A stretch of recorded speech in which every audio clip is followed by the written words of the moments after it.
My name is Pat. I'm not Mr. Clark. Mr. Clark is my father. I'm Pat. Okay? Меня зовут Пэт. Пожалуйста, называйте меня мистер Кларк, потому что мистер Кларк, так назвали моего отца, мистер Пэт. Okay. Просто Пэт. What we're going to talk about today is what I've said on the screen. I'm going to talk about a guide for an inexperienced or a new team to build a simple, inexpensive, but clever car that will enable them to build the car within a reasonable budget and get the car finished in plenty of time so that they can test and train the drivers.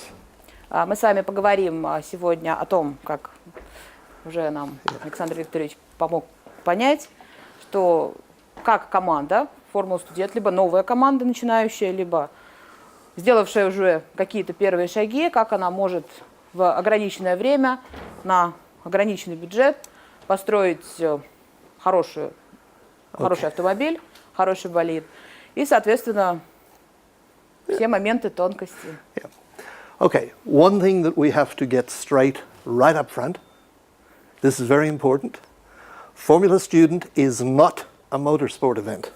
Самый важный момент, который вы должны прояснить с самого начала, Формула Студент – это не гонки, это в первую очередь образование. Formula Student is an educational event with the theme of motorsport. Это образовательный проект, который носит тематику автогонок. То есть не путайте, пожалуйста. Yeah. So, I've said here, for this reason, you should not just slavishly follow what everybody else is doing. You should look at the rules and the regulations and use your brains and your imagination and develop your own solutions.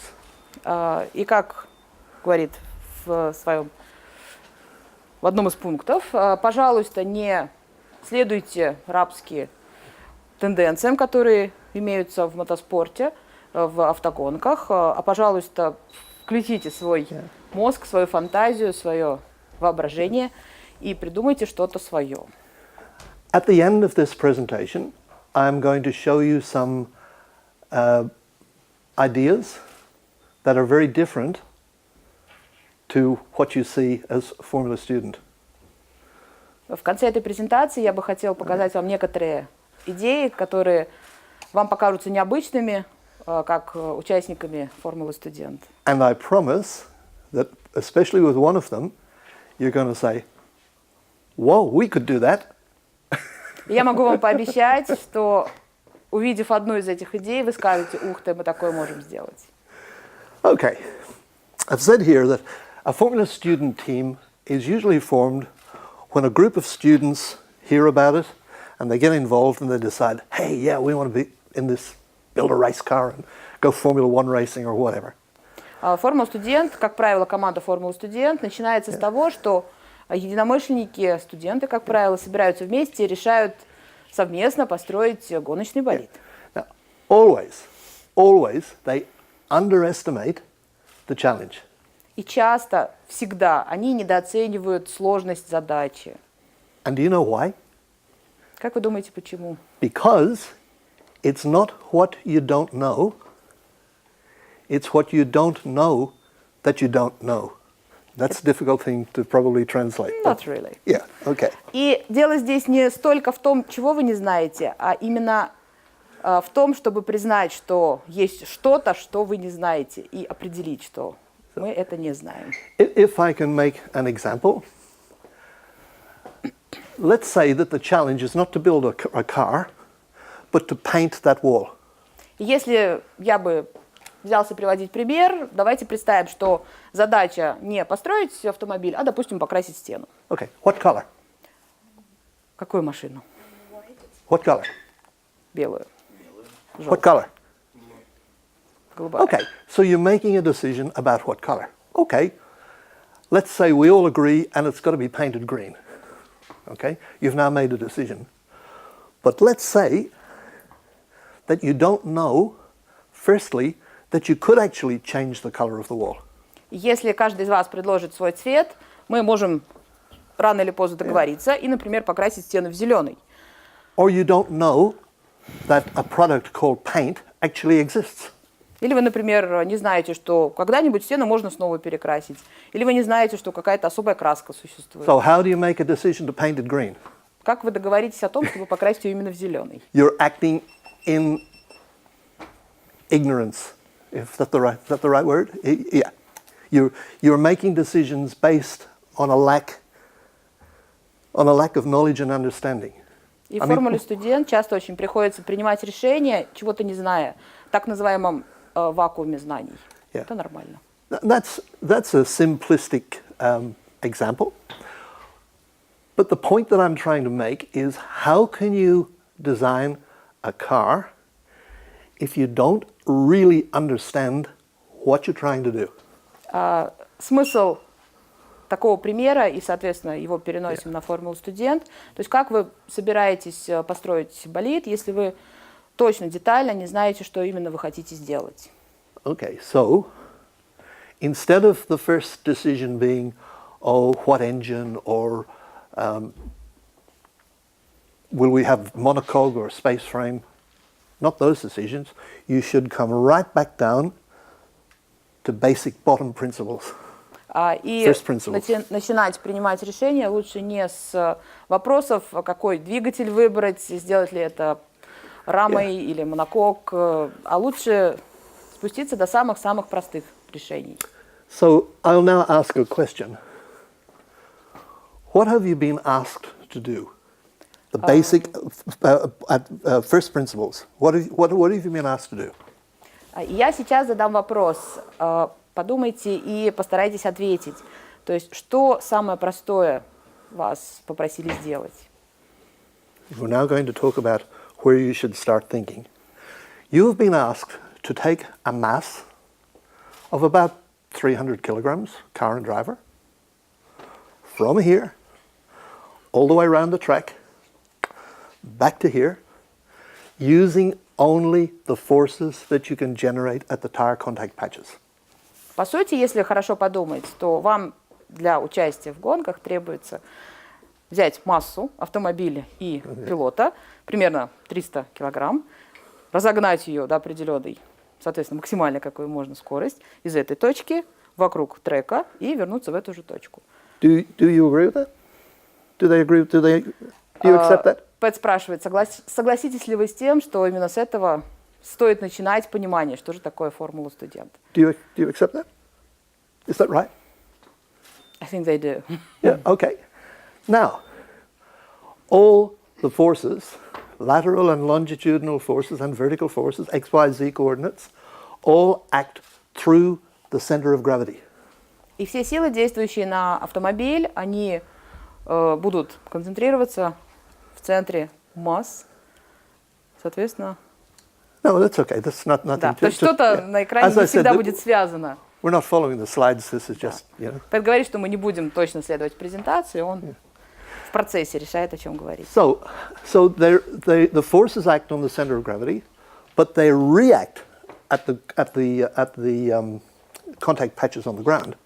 Пэт говорит, что центр гравитации, он находится, соответственно, в определенной точке, но также влияет на автомобиль и зона контакта шин с треком. So now you have to get into your mind about the load path.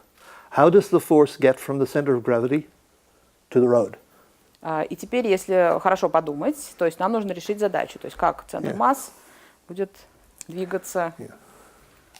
This slide is just a funny slide about man's in hospital. What's the problem? I've been infected by the formula student virus. You say, yeah, we got a fix for that. Pat will come talk to you.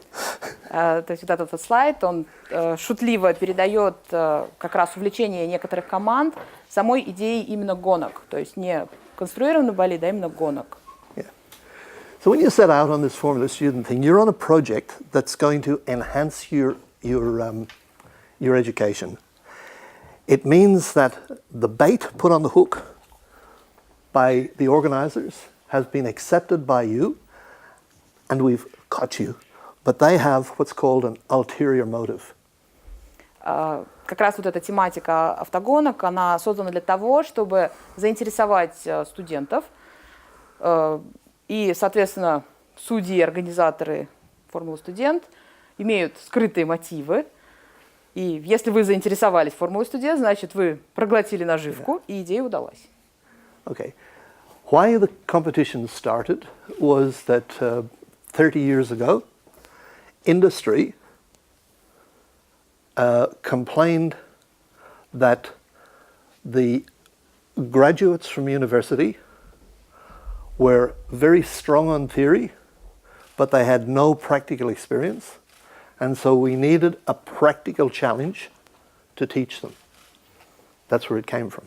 30 лет назад, когда только начиналась формула студент, автомобилестроительная промышленность отмечала и, можно сказать, как негативную сторону, что очень многие выпускники университетов хорошо разбираются в теории, просто великолепно, но, к сожалению, зачастую не хватает практических навыков. Yeah. Anybody know the name Carl Smith? А кто-нибудь из вас знает, кто такой Карл Смит? Anybody know this name? Карл Смит. Time out. No. Time out. Тогда Where is сделаем the thing? перерыв небольшой. Okay. Кто хочет рассказать?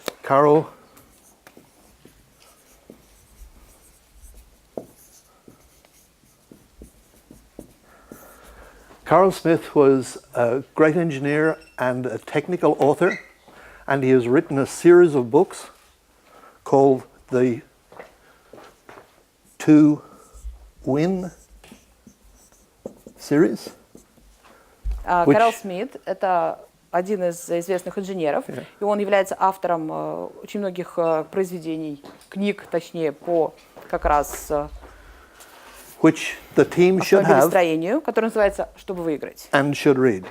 И желательно бы, конечно, чтобы каждая команда их прочитала. Carl's dead, but his books live on beyond him. Are you familiar with this magazine from the UK? Знаете ли вы о таком журнале? Okay, Is it's they actually sell those books, so I will leave this book here so that you have a. I thought they had an ad in here for them. But Carl's famous saying was he said that universities were turning out young engineers who could calculate all the stresses and the strains in a threaded fastener. Одно из известных высказываний Кэрролла заключается в том, что выпускники университетов зачастую могут просчитать теоретически или с помощью компьютерных средств различные пути нагружения, различные силы предложения в инструментах. But they didn't know which way to turn the wrench.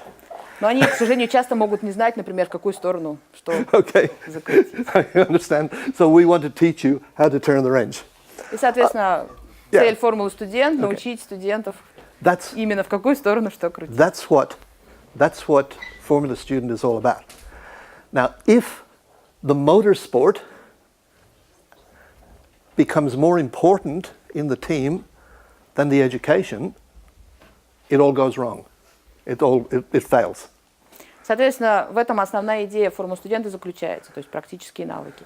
Если преобладает стремление участвовать именно в гонках, аспект гонок, все образовательное наполнение формулы студент разваливается. Anyway, we'll go back to the slide. So we have a meeting of the people who want to have a team, and straight away we start to have volunteers. You say, I'll do the chassis. You say, I'll do the engine. You say, I'll do ergonomics. And you say, I'll do the wings. Соответственно, как только команда решает, что они хотят создать болид, сразу появляется очень много желающих участвовать. Кто-то кричит, я сделаю шасси, кто-то кричит, я сделаю эргономию, займусь эргономией, кто-то говорит, я займусь двигателем и так далее. And this happens because that's your area of interest. You like engines, you like wings, you like chassis. Это происходит потому, что у каждого из вас свои собственные интересы, то есть кто-то разбирается в аэродинамических системах, кто-то в двигателях. I'll drive. Да, и всегда находится один, как минимум, парень, который говорит, я буду пилотом. There is never a shortage of, I'll drive. Yeah. Да, всегда таких находится как минимум 2-3. The driver can be or drivers can be an absolute pest. They all think that they're Michael Schumacher or Lewis Hamilton, but they're not. И часто такие ребята могут оказываться очень настойчивыми, даже надоедливыми, считая, что они практически следующий Михаил Шумахер или Луис Гамильтон. То есть очень много So the бывает. team manager, are you listening, Daria? Must control all this. Да. Okay. Стоит над этим поразмыслить, да, задуматься. Stop! Stop! How can you make all of these decisions when you really haven't a clue what you're going to do? Как же вы можете принимать какие-то решения, когда вы даже не представляете, что же именно вы будете конструировать? So, what's the first decision? What's the first thing you've got? What's the first decision you've got to make? Какое же What do you первое think? решение, самое первое, которое вы должны принять? Anybody got suggestions? Есть какие-нибудь идеи? What's your first suggestion? Можно по-русски ее перевести. What do you need? What's the first thing you need? Самая первая вещь, которая нужна для того, чтобы начать. You need to read the rules. Some of the students says the safety. No, you need to read the rules. Of course, safety is important, but safety is down the road when you start designing. The first thing you've got to do is you've got to read the rules. Now, the rules are the rules. They are fairly simple, but the situation is that if your car does not meet the rules, you won't be allowed to drive it. В первую очередь, вся команда должна прочитать и понять правила. Соответственно, если ваш автомобиль не соответствует правилам, которые зачастую довольно простые и конкретные, вам просто не позволят участвовать в соревнованиях. And there are some parts of the rules that need, how do I put this? They're not what they first appear to be. You look at them, but they might mean something different. И есть некоторые правила, которые на первый взгляд кажутся простыми и очевидными, но стоит в них вчитаться очень внимательно, потому что на первый взгляд можно не сразу понять, о чем речь. An example, the rules say suspension travel must be 50 millimeters, 25 millimeters up, 25 millimeters down, correct? То есть правила говорят, что, например, ход подвески должен быть примерно в рамках 50, sorry. Yeah. Okay. Does Да, this mean 25 вверх, 25 вниз. Does this mean that the car must have 25 millimeters or more than 25 millimeters of ground clearance? Значит ли это, что клиренс должен быть ровно 25 миллиметров? No, it doesn't say that. It said suspension travel. Suspension travel is not ground clearance. Соответственно, неправильно так считать, что клиренс должен They're быть. connected together, but they're not the same thing. Но Yeah. ход подвески и клиренс это Okay. связанные вещи, но они не одно и то же. So what I'm saying here is that you need to not just read the rules, but understand the rules and understand what they're trying to tell you. Соответственно, самое важное, что вам стоит сделать в отношении правил, это внимательно их прочитать и тщательно разобраться. Что же они вам советуют и рекомендуют? Yeah. That's we talked about this before. The task is to accelerate the mass around the track. Да, про это мы уже говорили, про ускорение массы. Okay. The reality is, Daria, you pay attention. Listen. Poor or non-existent project management will ensure team cohesion and focus. If the project is not managed strongly, it will fail. You must have some deadlines set. Design finished by May, first construction finished by June, complete chassis by July, start testing by August for the event in September. Для того, чтобы проект удался, обязательно важен сильный менеджер и очень важно тщательно расписать все крайние сроки. Соответственно, закончить одно, другое, третье, то есть чтобы успеть ровно до этапа. This must happen. But what causes it not to happen goes back to, at the beginning, I said, you don't know what you don't know. But what happens is that when you start to build a car, then you start to realize what you don't know, and you start to realize that decisions that you made at the beginning of the project are wrong, because they were based on the incorrect knowledge or incorrect understanding. И тут как раз происходит очень интересная вещь. Поскольку вначале вы принимали решение на одном уровне, в определенном вакууме знаний, то есть вы понимали, что что-то вы знаете, что-то нет. И постепенно, когда вы проектируете, конструируете, строите, вы уже к какому-то определенному сроку понимаете, что те решения, которые вы принимали в начале, они неправильные, и что-то приходится переделывать. И здесь, соответственно, менеджмент очень важная штука. So what happens then is that you start to change the design of the car based on the knowledge you start to gain. And what happens is that you're still changing, and all of a sudden it's August and the car is not finished.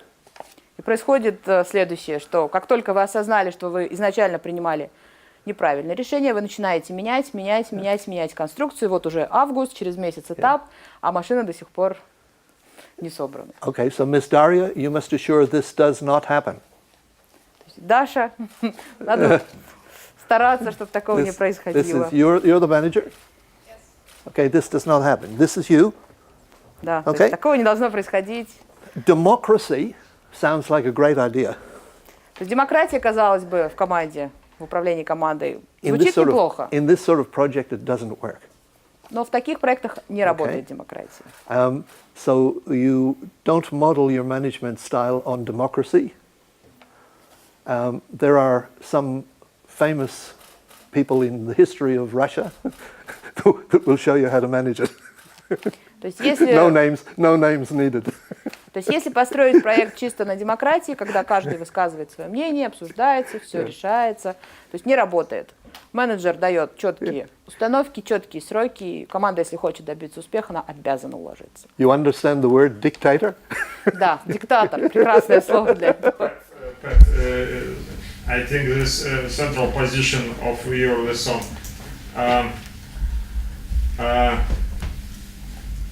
In our team have same problem with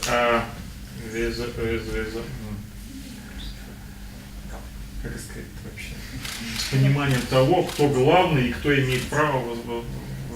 The team has the problem understanding who is in charge. Who is really in charge. We have same problem.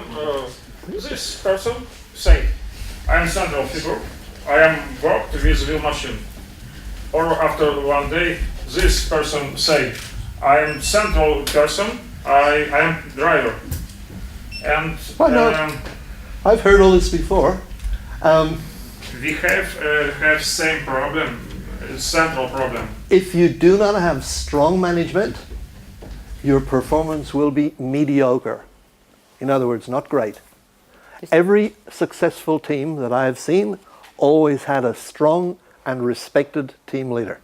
То есть каждая команда обязательно, успешная команда, которую встречал Пэт, обязательно у них есть очень сильный, очень уважаемый менеджер. То есть нет такой проблемы, когда один говорит, что я вот это делаю, я в этом разбираюсь, я главный. So, for instance, we said that your interest is aerodynamics. I don't know whether it is or not, it doesn't matter. But your interest, and you say, we want to put wings on the car. К примеру, вы решаете, что мы хотим сделать аэропакет на нашем болиде, и the manager must be able to say yes or no to that decision. И, соответственно, менеджер должен сказать либо да, либо нет на это решение. И все. То есть больше обсуждению не подлежит. Okay? If you have enough team members to be able to have a small side team so that you can take maybe 2 or 3 people out of the main operation and develop some wings for next year, hey, that's okay. Если позволяет количество участников команды, можно сделать отдельную небольшую группу для того, чтобы, к примеру, разработать аэропакет для следующего болида, чтобы не отвлекаться в этом. But if the decision is this year no wings, the decision this year is no wings. Если решение, которое принял менеджер в этом году для этого болида, никаких крыльев, соответственно, никаких крыльев. На следующий год может быть. Because if you get distracted from the true path, you're going nowhere. Соответственно, если вы будете отвлекаться на одно, другое, третье, то есть вы не сможете дойти до финиша. That's the reason why we have a dog sled team. You know, in a dog sled team, you have the lead dog, who's controlled by the driver, and all the other dogs follow to get the sled to where it's got to go, correct? И, соответственно, если вы посмотрите на упряжку, почему именно собаки используются для санного? That's why we don't have cat sled teams. Да, а не кошки, например, потому что главный пес, он So your team Идет, остальные следуют. your team should not be a cat sled team. Да, кошек очень сложно куда-то направить. Okay. Right. So, let's assume. You understand this word, don't you? Assume. Yeah, You know what it means, don't you? sure. What does it mean? Let's guess. Let's believe that we already have No, it. no. What it really means is this.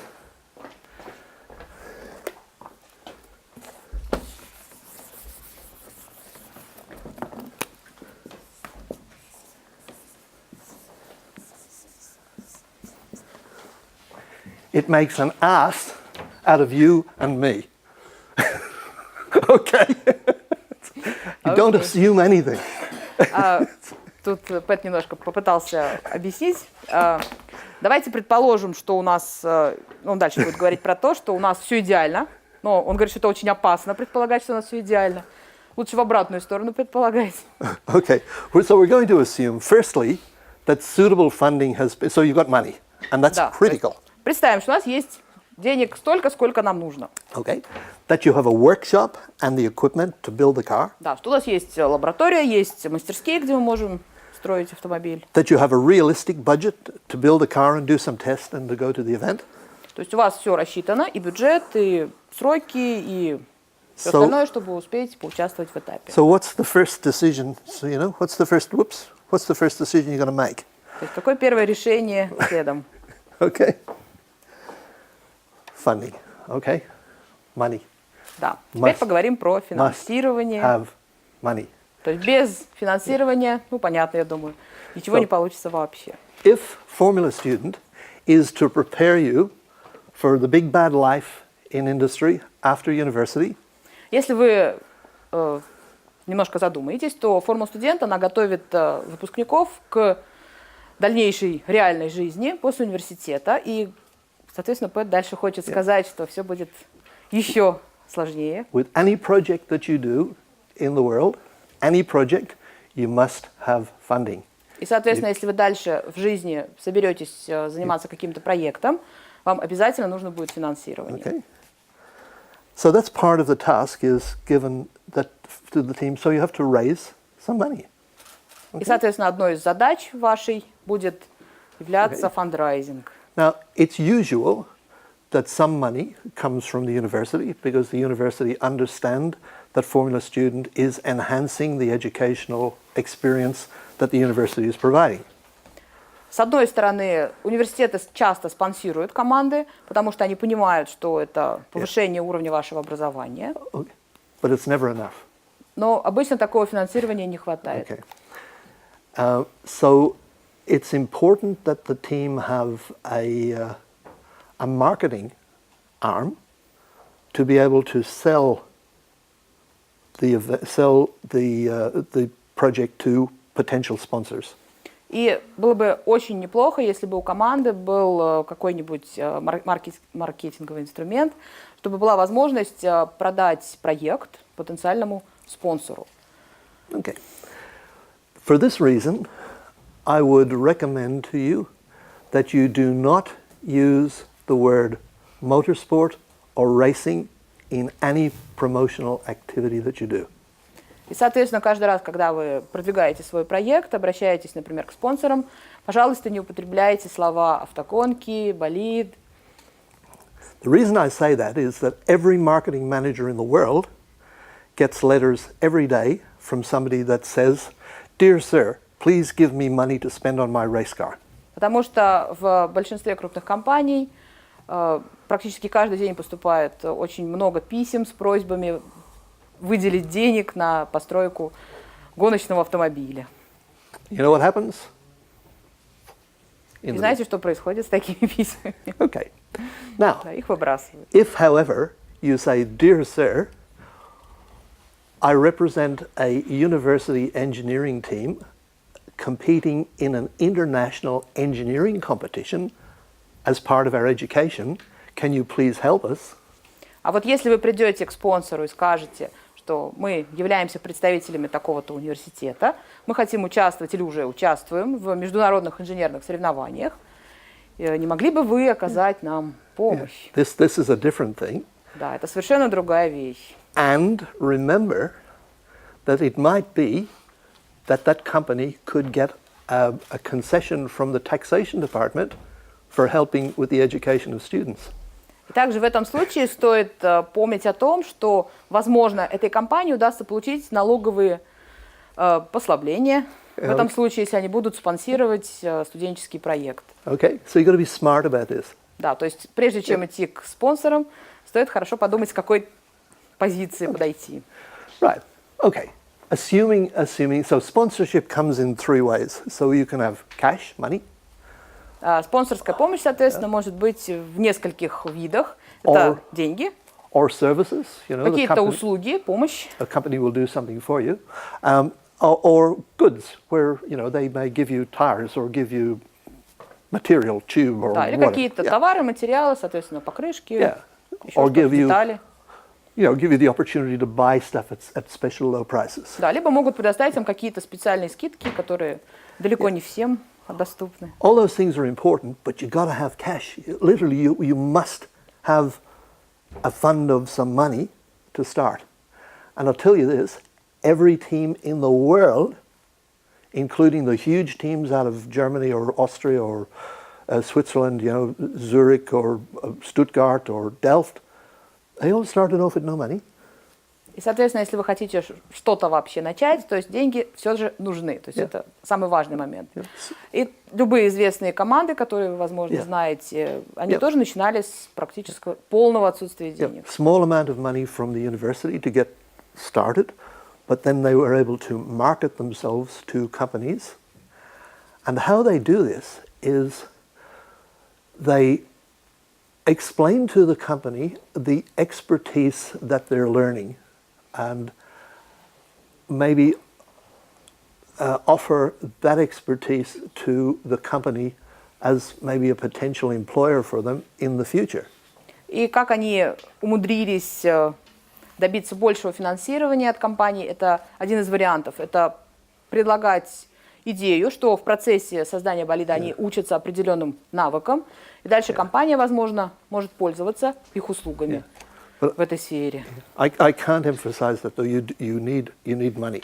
Do you need money? Do you need money? Пэт спрашивает, не I'm могу asking you, do you need money? не согласиться с тем, что всем нужны деньги, и дальше спрашивает, нужны ли деньги, нужны ли деньги. Of course, every team needs money. Hang on. То есть каждой команде всегда нужны деньги. Here's some Australian money. Yes, I like this, but Do you know about Australian money? Time out. It's You can't hear it. Yeah. То есть это австралийская купюра. It's not paper. Да, то есть это не бумага, это пластик. Его невозможно порвать. Yeah. О, ребята, даже полиэтилен какой-то прозрачный. Yeah. Полимер. Now, То есть его просто не порвешь. 40 рублей, 1 австралийский доллар. Да, стоимость пластика. the reason I pull that money out there, that special money, is, do you think that the company that makes this money might need some Money. chemical engineers or plastics engineers who could work in the development of money? То есть как вы Just as a считаете, job? компания, которая производит эти купюры, нужны ли ей различные инженеры? То есть в химии, в материаловедении? What I'm saying is that these opportunities exist everywhere. You just have to look for them. И везде существует множество возможностей для того, чтобы получить различную спонсорскую помощь. Достаточно их только хорошенько поискать. Has anybody seen this little puzzle? Кто-нибудь из вас когда-нибудь видел такую вот загадку? Сейчас он нарисует.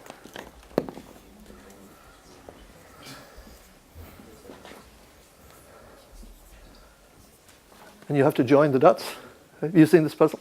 То есть такая вот загадка, 9 точек, их надо соединить. You're elected.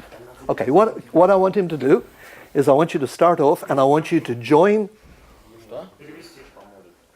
I want you to join all of those dots with only 4 straight lines without lifting the pen from the board. То есть задача соединить точки 4 линиями без отрыва. Only 4 straight lines. Да, 4 прямыми линиями. Okay, let's see how he goes. I'm not trying to make you feel bad or whatever. You realize you're in trouble. Okay. Let me show you. Okay. This is possible. This is possible. Watch. I'll start here. 1, 2, 3, 4. Вот так вот это можно сделать. Look, I never said that you couldn't go outside the dots. То есть в правилах не было сказано, что нельзя выходить за рамки. Okay. Соответственно, все, что не сказано, можно использовать. The logic is what I'm trying. You can sit down. You can sit. Да, можно сесть. What I'm trying to tell you is you must think outside the square. То есть что пытается сказать этим поэт, что стоит думать немножечко за пределами Clever. рамок. То есть Okay. расширять. Okay. Where were we? Okay. Back to this business. First of all, you must admit that you don't know anything. I'm sorry, but you don't know anything. То есть сначала самым первым этапом Okay. будет признание того, что вы не знаете ничего. And as I've said before, the truth is that you don't know what you don't know, and you're working in a knowledge vacuum, and you're trying to make decisions based on monkey see, monkey do.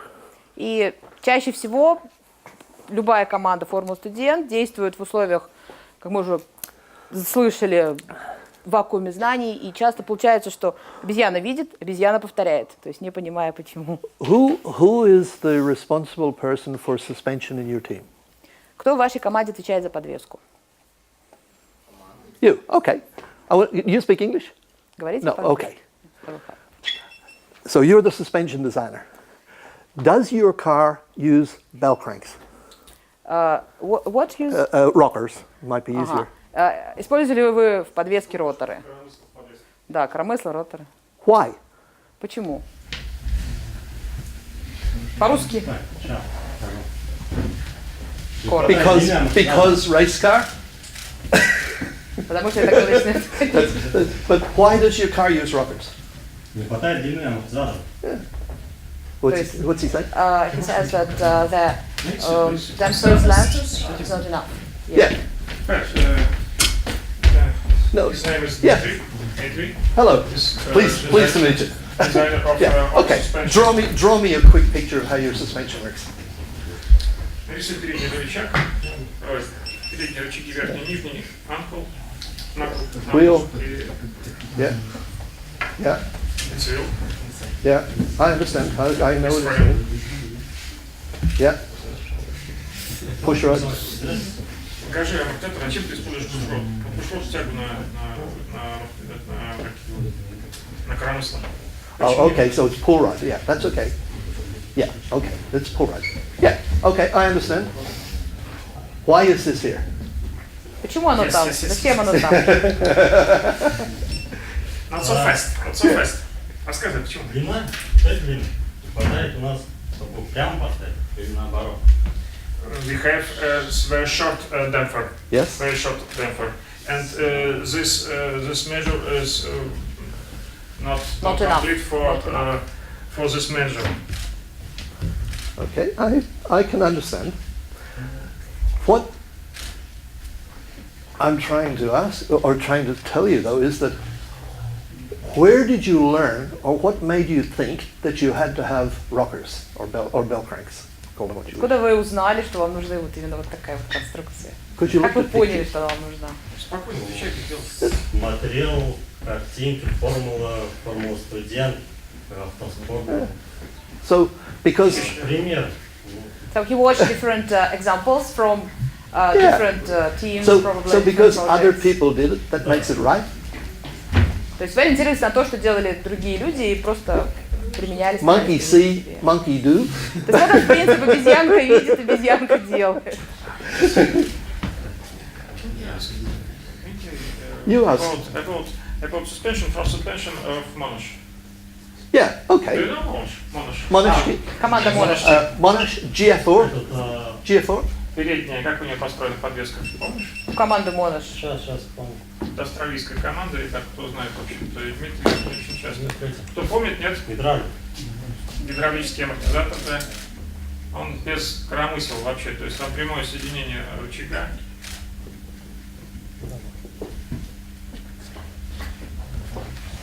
Но, он такой, скажи об этом. У нас не хватает длины, мы не нашли такие амортизаторы. We don't have enough of length of our dampers, so it's a problem for us to buy this kind of dampers. Он предлагает удлинить что? Надо сказать, что ты надежный. Ты видишь? Что не надежно? Да. But Dmitry says it's not really reliable. Why? There is no bending force. Here's this lane, this point. It's possible this damper is broken. Can Why? broken. Why? If you have Why? Он говорит, там нет just a second. сил. Это понятно, если угол у нас вертикальный, стремится к вертикальному. We might need a So new Alexander pen. is trying to tell you that it is probably can be broken. I understand what he's trying to say. Okay, good. Damper, same Yeah. position.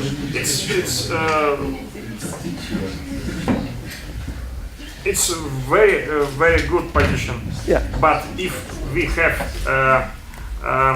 point on frame here, Yeah. we have very small angle So? and very I think here's a damper at this point here broken. Как сказать, он имеет боковые силы изгибающие. no. Sorry, but we should not talk about this now. But the point that I'm making is that you put rockers on your car, okay? Because everybody else does it. Monkey see, monkey do. То есть I'm он not saying пытается that's wrong. сказать П, I'm not saying it's you wrong. can agree, то есть можно согласиться. Yeah, I'm not saying it's wrong. What I'm saying is that you made a decision to do something not because of up here, but because of over there. Other people do it, so therefore you want to do it too. How can you ever Ну, нам проще так делать. how can you ever be better? Ну, рокер проще делать. How can you ever be better by copy?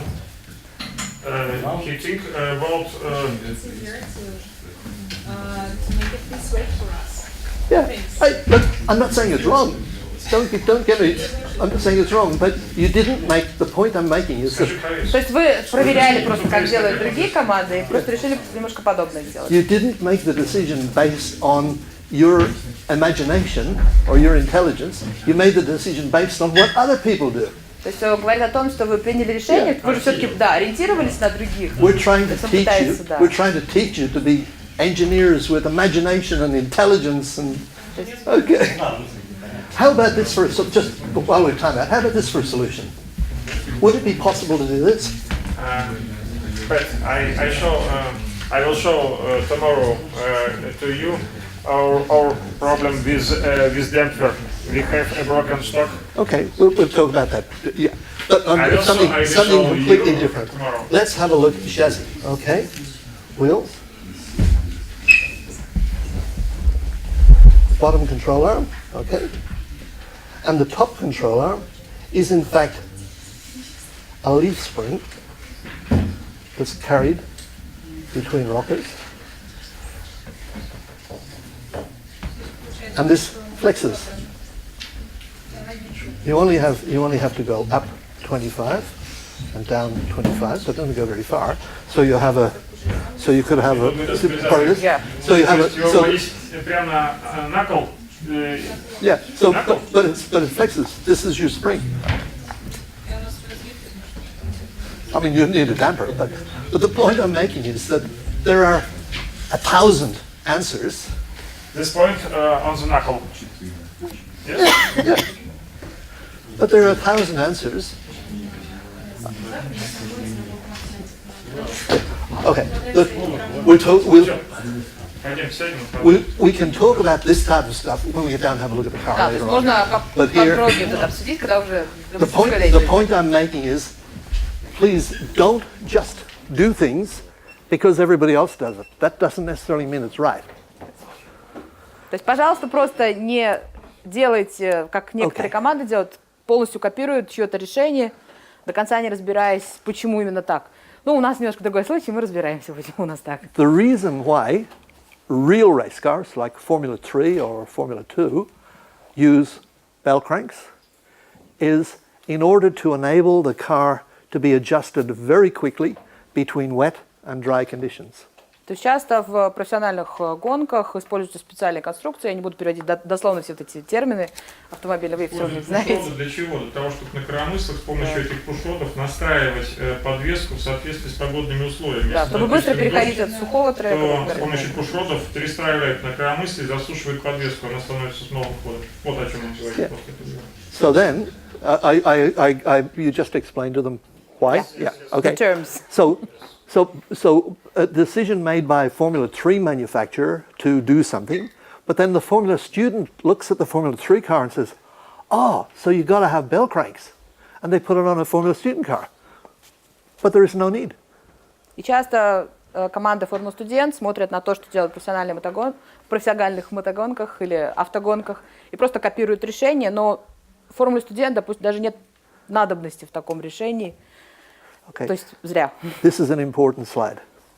So I've said, so all of the pictures on the internet, all the advice in Pat's Corner, or in the various Facebook or Reddit and the internet sites, will give you some understanding, but they will not tell you why the decision was made. То есть это очень важный слайд, и если вы создаете новый болид, вы просматриваете интернет, уголок Пэта, Facebook и так далее. То есть они общую идею вам дадут, но почему именно так, они вам не подскажут. It will show you what the other teams have done, but not why they did it. То есть все эти картинки, все эти подсказки покажут вам, что сделала другая команда, но не объяснят, почему именно так. But what does the judge ask? То есть, а судьи обычно и задают этот вопрос, He says, почему? why did you do this? Почему вы так сделали? You know? And to say, oh, I read it on Pat's Corner, no.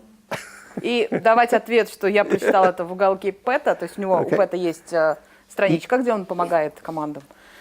The only person who knows why is you. Единственные The person who люди, кто actually знают, did the design in the first place. почему это вы. То есть те, кто именно проектировал. Right. Okay. Time out. Anybody got any questions? Вопросы есть какие-нибудь сразу? Are they having fun? They're all very quiet and whatever. Everybody having fun? I think they're shocked a bit. Am I making sense? Yes, you do. Am I just ask them what they think? Пэт спрашивает, есть ли какие-то вопросы, и желательно, чтобы они были. Потому что возникает у него ощущение, что вы либо ничего не понимаете, либо вы в шоке. Ask them, do they wish that I had come to talk to them before they made the first car? Ага, то есть он спрашивает. Ага, so they're saying that they wanted to meet you, but it's a great I'm just Pat. There's nothing special. Okay. So before you start to design the car, the team needs an agreed idea of what you want to do. Okay? Do you want to build a single-cylinder engine, multi-cylinder engine, 13-inch wheels, 10-inch wheels? То есть перед тем, как начинать проектировать, конструировать болид, однозначно стоит договориться, что именно вы хотите сделать. Это двигатель какой выбрать, моноцилиндровый, многоцилиндровый, либо размер колес определить и так далее. So, you need big picture ideas. Why is that chassis not legal? Пэт спрашивает, для того, чтобы в целом сориентироваться, сначала нужно увидеть общую картинку. Вот он спрашивает, почему именно вот эти вот это шасси. This chassis would fail technical inspection. Да, не пройдет техническая инспекция, не пройдет. Погромче. Triangulation? Так, ребята, да, значит, в принципе, триангуляция по первичной проекции не соответствует, правильно? Здесь нет. Дальше, что у нас спереди другой? Correct. At the back, the rules require that the main roll hoop support is triangulated back. 160 миллиметров. Yeah. Okay. What about got to be triangulated back to here? Должна прямая линия соединяющая this point and this point. The straight line must be. But a picture like that is okay because you say, okay, so that's where the wheels are going to be. So that tells you where the differential is going to be. The driver's got to be in here somewhere. That's like a broad picture. It's a good place to start, but that's not a chassis. That's okay. So the choices you got to make. Okay. What event are you going to attend? То есть самые главные начальные решения, которые стоит команде принять, это, во-первых, в каком этапе вы будете участвовать. With a little bit of luck, it'll be Formula Student Russia next year. Да, с хорошей долей удачи, это в следующем году будет Формула Студент Россия. Okay. Combustion or electric? То есть ДВС выберете или электродвигатель. Yeah. Anybody want to build an electric car? А кто-нибудь из вас хочет создать электродвигатель на машине? Соответственно, электромашину? Electric cars very, very difficult and very dangerous. То есть Пэт говорит, что есть в формуле отдельный раздел, скажем так, но говорит, что это очень опасно. Is your chassis going to be space frame or monocoque? То есть что вы выберете? Пространственную раму или монокок? Time out for a minute. Okay. I like space frame. То есть Пэт говорит, что он предпочитает раму. Okay. Usually it's a little bit more heavy. Да, обычно она более тяжелая. And it may be a little bit less stiff. И более гибкая. But for education, a space frame teaches about load paths. When you feed a force into the chassis, it's got to go somewhere. So in a space frame you can say, okay, so this node and a tube and it goes over there. But with a monocoque, go somewhere. Почему Пэт предпочитает именно раму? Потому что для образовательных целей в ней интереснее простраивать пути нагружения, чем в монококе. So a space frame is better for educational purposes. Соответственно, рама, она лучше для повышения качества образования. In a monocoque chassis, the only way you can determine where the forces are reacted is with FEA software. То есть в монокойке требуется специальное оборудование для того, чтобы точно определить, где будут приложены какие силы. Yeah. Finite element analysis. Ага, But вот этот вот do you know анализ. this term? G-I-G-O? GIGO. GIGO? GIGO? Go? No? Garbage in, garbage out. То есть вот этот вот термин можно расшифровать как плохой ввод, плохой вывод, ну, самый такой примерно. То есть, что вы вложите, соответственно, то и получите. If I were rude, it could be S-I-S-O. То есть, ну, скажем грубо, то есть дерьмо вложили, дерьмо получили. In other words, if you do not have the correct input, you cannot expect to get the correct output. Да, что, собственно, приводит к тому, что если вы неправильно ввели какие-то данные, соответственно, получите. Remember, at the beginning, I said, not only do you not know, but you don't know that you don't know. So how can you do FEA analysis on a chassis when you don't have a real understanding of the forces involved? И как Пэт говорил в начале, что вы сами не знаете, чего именно вы не знаете, то есть очень сложно провести вот такой вот анализ в монококе, если вы точно не знаете, как он делается, для какой цели и так далее. The other thing that I like about a steel tubular chassis is that when you make a mistake, you can fix it. Hacksaw, weld, fix. То есть, если в раме у вас есть возможность исправить ошибки, какие-то неточности, то в монококе это будет значительно сложнее. When it breaks, and it will break, you can fix it. То есть, если что-то сломалось, вы можете взять и починить. Okay. So you have to choose an engine, choose brakes, the driveline and suspension. There are more, but they're the big ones. Самое основное, что нужно решить, то есть, то есть все, что связано с подвеской, с шасси, двигателем и так далее. If you follow my recommendations, your car will not be a goat. То есть, если вы будете следовать рекомендациям Пэта, но особенно это актуально для начинающих команд, то ваша машина не окажется, ну, скажем так, ведром на колесах, но в английском есть такая игра слов, козел отпущения. То есть к машинам это ведро на колесах. It won't be a GOAT either, greatest of all time. It's not going to be a Stuttgart beating car. Да, ну и, соответственно, самой идеальной, великолепной в мире она тоже не станет. But it will be a car that you can be proud of, that will run all of the events, will be competitive, and a satisfactory experience for you to complete. Но, тем не менее, если вы будете стараться максимально следовать правилам и рекомендациям ПЭТа, то есть у вас есть все шансы создать хороший, не очень дорогой, надежный болид, который вполне в состоянии выиграть на этапе. Okay, I'm asking which event do you attend? Now I understand that you went to Hungary. Опять спрашивают, какие вы посещали этапы. Как он понял, вы были в Венгрии And и Italy. Italy. Yeah, okay. Were they good events? Были ли они хорошими I'm not talking about fun.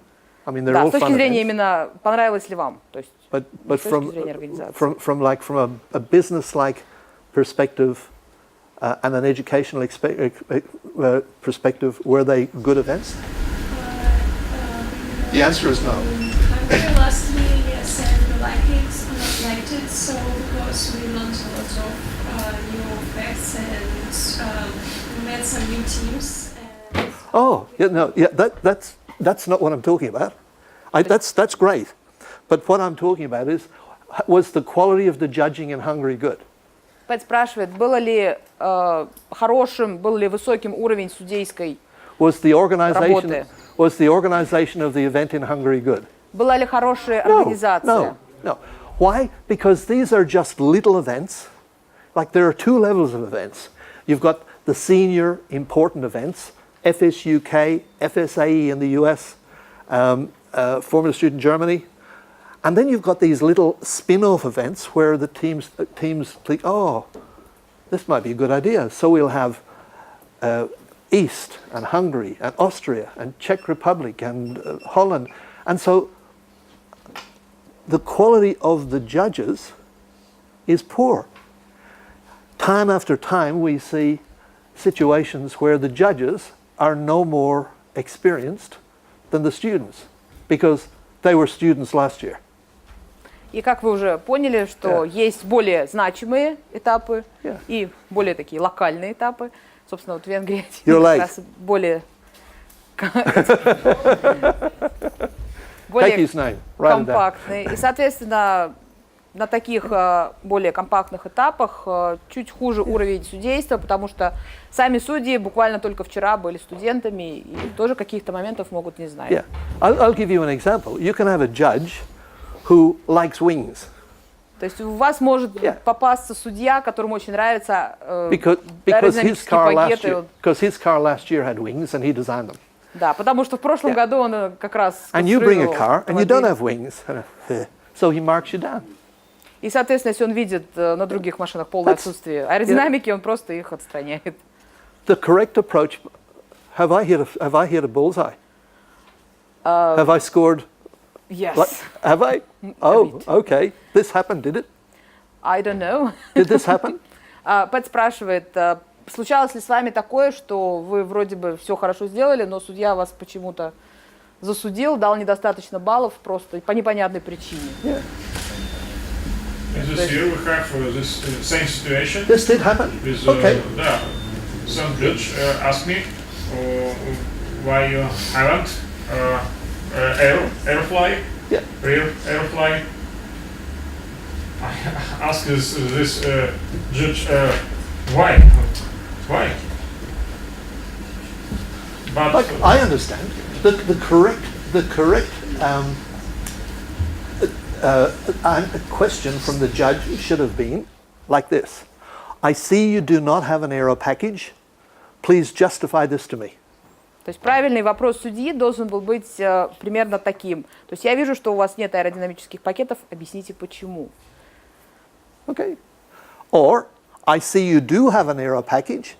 Please justify this to me. Или наоборот, я вижу, что у вас есть аэродинамические пакеты, объясните почему. То есть оправдайте ваше решение. You know, why did you make the decision? I can see what you've done, but why did you do it? То есть судью больше всего интересует, почему именно вы приняли вот это решение. Anyway, the point that I'm trying to make is that the quality of judging and the quality of organization at the small events is not very good. They're more for fun. И то есть, что Пэт пытается сказать, говоря о недостаточном уровне судейства, это то, что более крупные этапы, они более качественно организованы, уровень судей на них самый высокий. И, соответственно, такие вот менее значимые этапы, они могут проходить на разных уровнях качества. Yeah. So the intent is that if we can organize to have Formula Student or Formula SAE Russia here, we want it to be a very high quality event, not like Hungary or... И, соответственно, если мы хотим в России организовать в Тольятти формулу студент, этап формулы студент, мы будем стремиться к высоким показателям, к самому высокому уровню, и не будем ориентироваться на более такие локальные этапы. Okay, so the team build combustion car. Да, то есть... Okay, the decision's made. I would recommend, yes, don't build electric car. То есть команда, если выбирает ДВС, Пэт за всеми руками, потому что с аккумулятором могут возникать сложности. Combustion over this side, electric over this side. Yeah, go for it. No, come back. То есть ДВС на той стороне, электромобиль It's здесь. just a car too. Okay, I have a friend in Australia who draws these for me. Пэт говорит, что это один из его друзей в Австралии рисует такие картинки специально для Пэта. The next question we ask is that for what type of chassis? And I'm saying for a new or an inexperienced team, there is only one choice, steel tube frame. Следующий вопрос – это шасси. То есть и Пэт советует всем начинающим или только-только командам использовать самый простой вариант, то есть это стальные трубы. Another reason for building a steel tube frame is it's much easier to meet the equivalency requirements, much less paperwork. Самая главная причина для этого, потому что именно такой вид шасси самый удобный для того, чтобы, первое, соответствовать правилам, и второе, его легче обосновывать для судей. Okay, tires. Okay. Шины. Most people, they say, oh, you want to learn about tires? Join the tire testing consortium, TTC, and make a tire choice based on the data from the site. You see that on fsae.com, you see it, recommendations, Claude Ruel makes those recommendations. Если вы хотите более подробно узнать о покрышках, шинах, какой термин вам ближе, покрышки или шины? Вот. Часто студенты говорят, топайте на сайт TTC, там очень много информации о качестве различных For an inexperienced шин, и team, можно очень много получить. for an inexperienced team, I say, please excuse me, bullshit. Okay. Для начинающих команд Пэт обычно говорит, то есть все это не надо делать, это все ерунда. The reason I say that is, how can you make a choice based on the data from the tires when you don't understand what you're trying to do with it? И, соответственно, если вы пойдете вот этот сайт TTC, и Пэт говорит, что большого смысла вы там не найдете, если вы не вполне понимаете, что именно вам говорят все цифры, все данные с этого сайта. In 3 or 4 years' time or something, when the team is experienced, sure, but not now. Но, допустим, если вы решите все-таки присоединиться, заплатить $500, присоединиться к этому сайту, года через 3-4 вы сможете лучше ориентироваться в данных, вам будет легче выбирать шины и все, что So с you ними связано. choose the best tire that you can get hold of in 13-inch size, not 10-inch size, not 10-inch wheels, 13-inch wheels. Да, и Пэт рекомендует использовать 13-дюймовые колеса вместо 10, например, дюймовых. Yeah. Или 15-дюймовых. And make it work. Currently, this is time out again for a moment. Currently, the best tire in 13-inch size is the Continental Formula Student tire, radial ply tire. То есть и Пэт такую подсказку дает, что сейчас, в настоящее время, самые лучшие для формулы студент 13-дюймовые шины это Continental. You're using Hoosier? Continental. You're using Hoosier? Yes. Yeah. Which second best choice? Да, Hoosier это второй. Yeah. Oh, Hoosier's okay.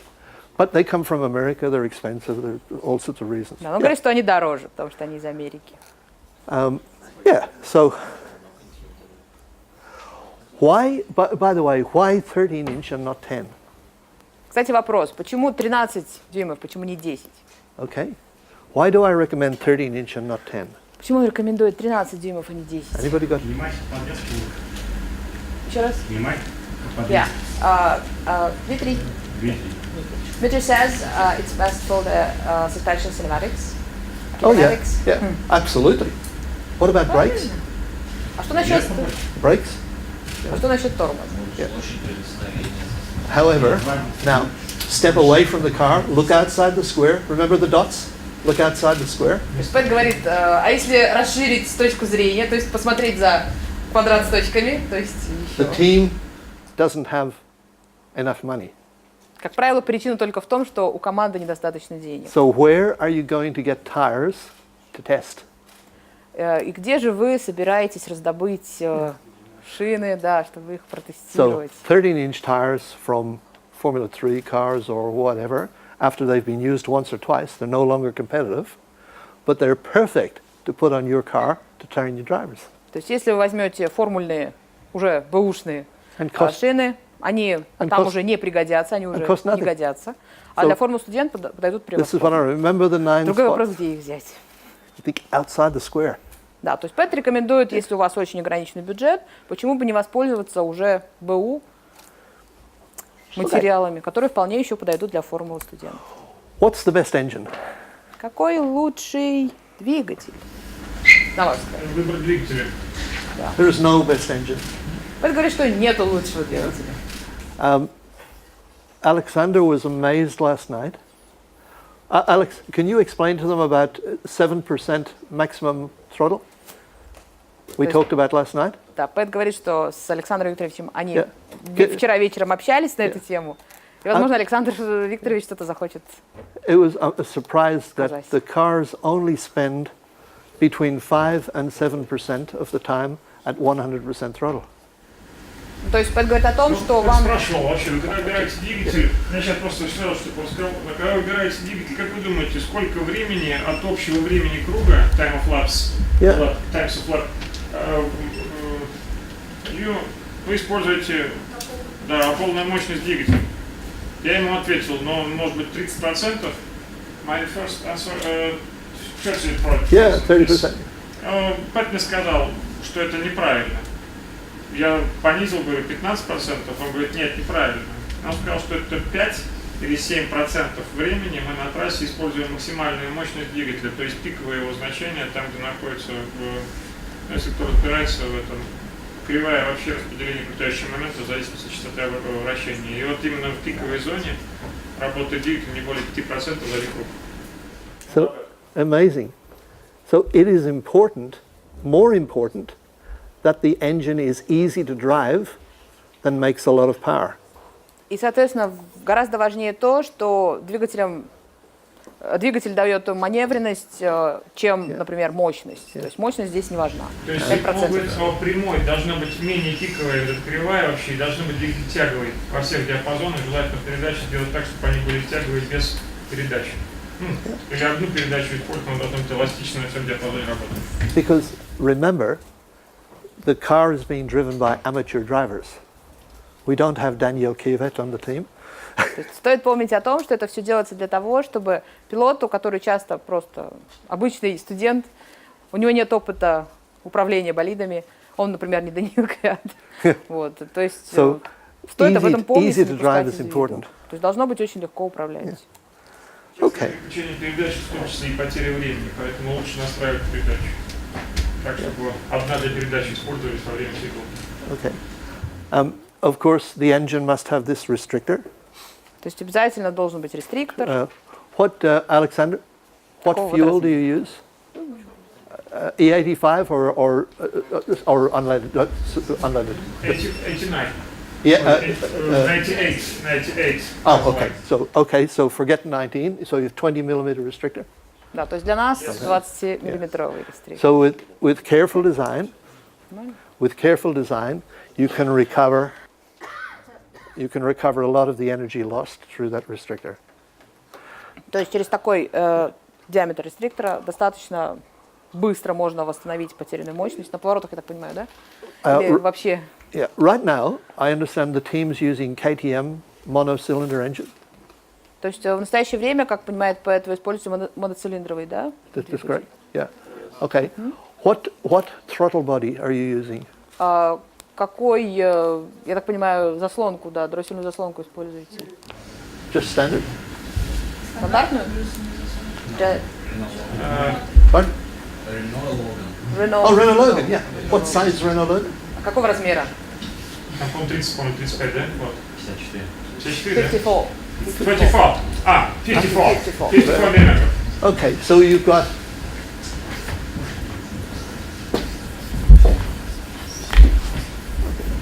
so you have a 54 throttle body feeding 20 millimeter sticker. That means that when the throttle plate is open about, say, 30%, all of the air passing through the throttle body has saturated the restrictor. То есть Пэт говорит, что заслонку достаточно на 30% отворить, чтобы было достаточно сатурации, насыщения, как это называется. Okay. This means that this much throttle gives you everything. То есть вам достаточно всего лишь 30%, чтобы получить очень хорошее it's значение. Like this. Да, On off, on off. Very, very difficult to drive. и в этом and случае очень сложно управлять. And even worse, so we have 0, 100%, and all of this just uses more fuel because you can't get any more air through it. Да, и все это приводит часто к перерасходу топлива. Talk about throttle bodies. See the large typical 40 millimeter throttle body? Okay. It becomes really clear when you look at that picture, doesn't it? Look, there's the restrictor, and there's the throttle body. Same throttle. Да, то есть рефлекторы, сразу все понятно, сразу видно. So, We buy Renault Logan, so the right throttle we body, bought our throttle for $20.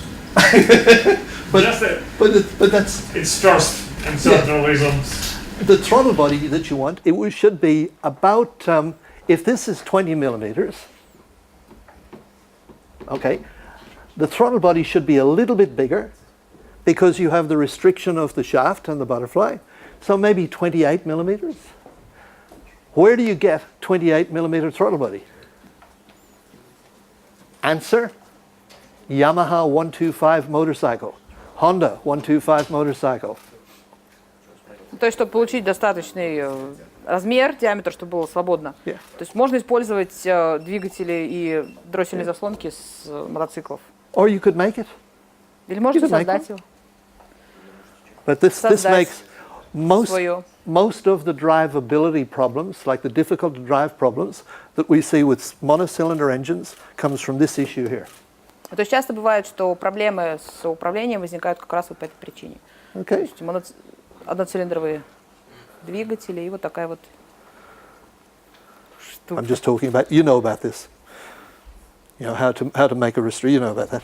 I'm то sure. есть это I'm схема sure your restrictor. restrictor looks like this. Okay. Exhaust silencer. The dumbest way to fail tech is to make too much noise. Тест на уровень шума. Соответственно, если вы не проходите инспекцию именно по этому параметру, то есть это один из самых глупых способов оказаться дисквалифицированными. So you do all of this work. То есть And you вся get- работа, которую вы делали все это You время, tune the engine. Everything's perfect. все You go to the настраиваете. event. Too much noise. So then you start to push stuff in them, yeah, and then that ruins the engine tune. Oh, you've been there, haven't you? You've done that. То есть у вас такое случалось, да, судя по реакции? So, yeah, so the dumbest way, battery, I think. Yeah, 7% battery. You need to get charge on here. Otherwise, we're going to crash. So, must have quiet car before you leave here. То есть обязательно нужно контролировать уровень шума, чтобы он прошел по требованиям, по регламенту, потому что, да, вот видели реакцию. Если не проходите на технической инспекции, приходится много туда чего пихать. Часто бывает, что просто двигатель ломается. So, right, we'll sort of talked about engines. So you need, as I said, from a 125cc or small motorcycle with fuel injection. Да, то есть можно брать двигатели с You know, мотоциклов. 125cc Honda, Suzuki, Yamaha, KTM, 28 mil throttle body, Да, там написаны параметры. right size. But costs more than 20 euros or 20 rubles. Да, стоит гораздо дороже. Okay, talk about chains and sprockets. What size chain do you have on your car? То есть если говорить о цепной передаче, Пэт спрашивает, какого Who's размера цепь. Кто driveline expert? Кто отвечает за передачу? You are. 985 in the length. Yeah. What 520, 525, 520, 530, 528, 428, 428. 5. 520. Yeah. Ага, Okay. 520. Now, Monash, Wollongong, GF4, many big teams use 428 chain.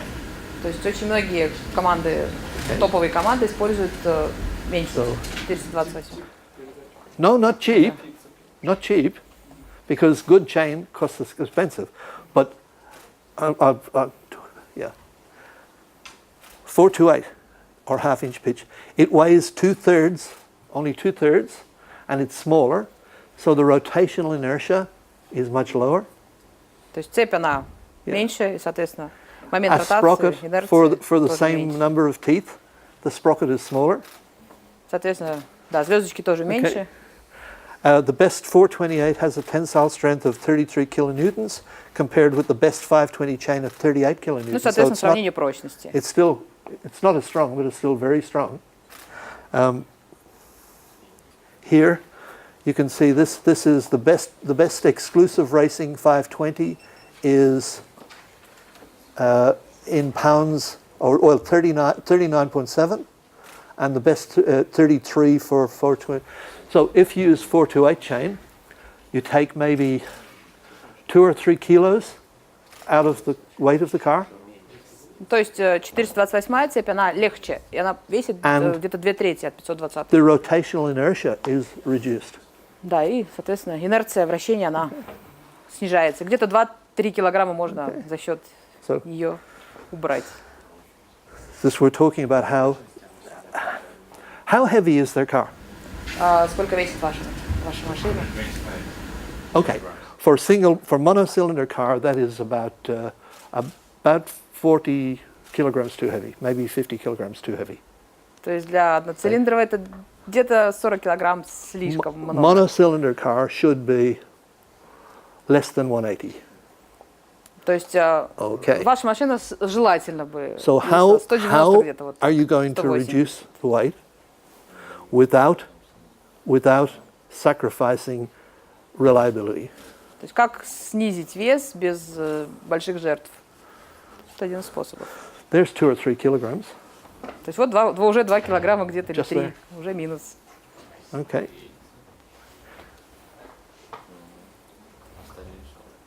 Just remember the box.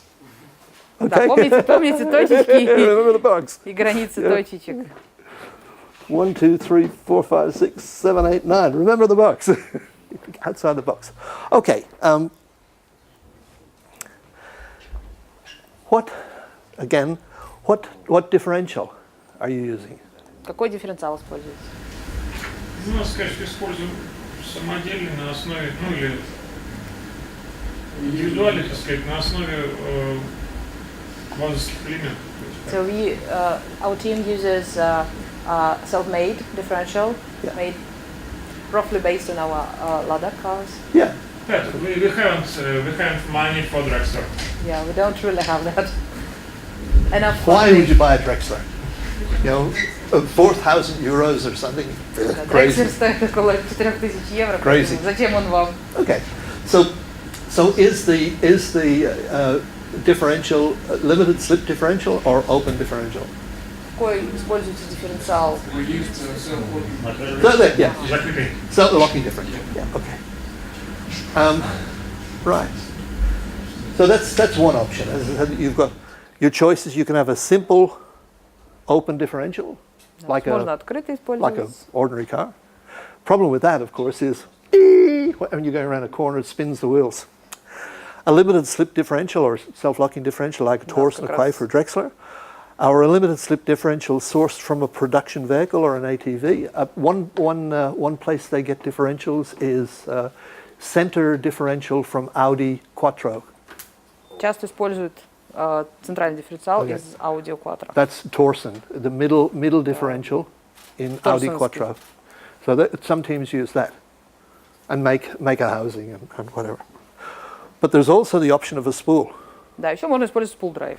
Okay, you know about spools. Знаете, что такое spool? No? Yes? No? Okay, the open differential, we know what that is. Limited slip differential. Да. Spool. Как No на differential картах. at all. Okay? So they're guessing, so Yeah. no differential, just No cards. differential at all. Nothing. Just Вообще a нет tube. дифференциала. Solid rear axle. Okay. There are advantages and there are disadvantages. То есть как везде есть преимущества, есть недостатки. Why would you not use a spool? Пэт спрашивает, почему бы не использовать spool drive? То есть какие могут быть...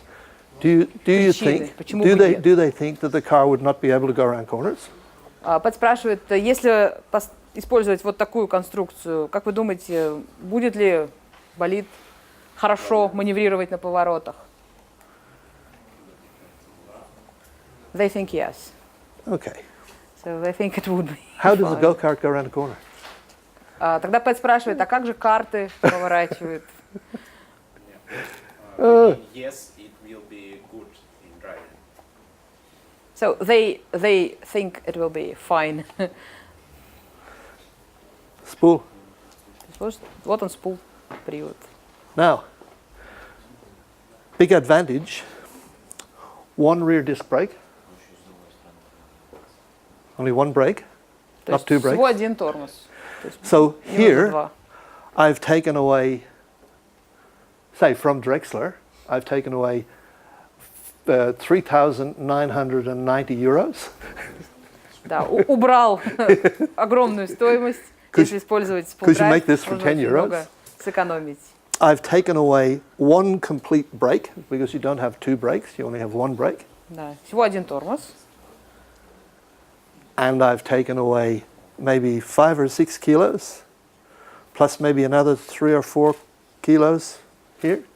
То есть около 10 килограмм снижает общий вес болида. Plus, now the braking loads, the braking forces, are transmitted directly into the chassis, И, соответственно, теперь в этом случае, если использовать такой привод, сила торможения, она not передается through, напрямую в шасси, not through the suspension. не через подвеску. So the suspension can be lighter. Соответственно, подвеска может быть легче. We have to find 45 kilos. We're well on the way, aren't we? We've found a lot of weight. We've also found a lot of cost because it just so happens that, you know, on your car, I know, I haven't seen your car, but I know that your front brakes are bigger than your rear brakes. Пэт говорит, что он не видел еще вашего болида, ну, Right. может быть, видел, но не помнит. Но он говорит, что передняя тормозная система, она мощнее, чем задняя. Correct? Is it right? But if you have just one rear brake, your rear brake can be the same as the front brakes. Но если вы используете один сзади тормоз, то можно использовать такой же, как и спереди. So your caliper and brakes can all be interchangeable. So less difficulty in carrying spare parts, in ordering components. И в этом случае позволяет сэкономить на запасных деталях, да и в принципе на стоимости. So now we're talking about saving a bit of money, you know. Да, теперь мы говорим о том, как сберечь немножечко денег на конструкции. But how are we going to make it go around corners? Но как же нам сделать так, чтобы он хорошо маневрировал на повороте? Okay, so I'm going to talk to you now about, this is, you need to pay attention because we're talking now about serious stuff. How do you make a spool work? То есть как How do you заставить make the car спул-привод drive? работать? I can tell you from experience that driving a car with a spool that is correctly adjusted is incredible fun. То есть Пэт хочет сказать, что болиды, в которых используется такой вот спул-привод, их очень Who are the весело drivers? водить. Who are the drivers? Кто из вас, Who are the кто drivers? пилоты? You drive? Oh, here. Okay. Ага, free. How do you like this? This much sideways under full control, and then that much sideways under full control, right? Как вам Drift нравятся city вот такие вот with a повороты spool. с полным контролем? Blindingly fast in acceleration because less rotational inertia, no differential action across that's going to make the car just go straight. То есть Пэт говорит, что в этом случае, если использовать спул-привод, то есть очень быстрые повороты, потому что нет инерции, нет работы дифференциала, то есть моментально перестраивается практически и очень легко по прямой движется. But what makes it go straight means it doesn't want to go around corners. So you have to do something to make it go around corners. Соответственно, чтобы быстро This is where the вписываться в tricks are. повороты, да, есть определенные уловки. Okay.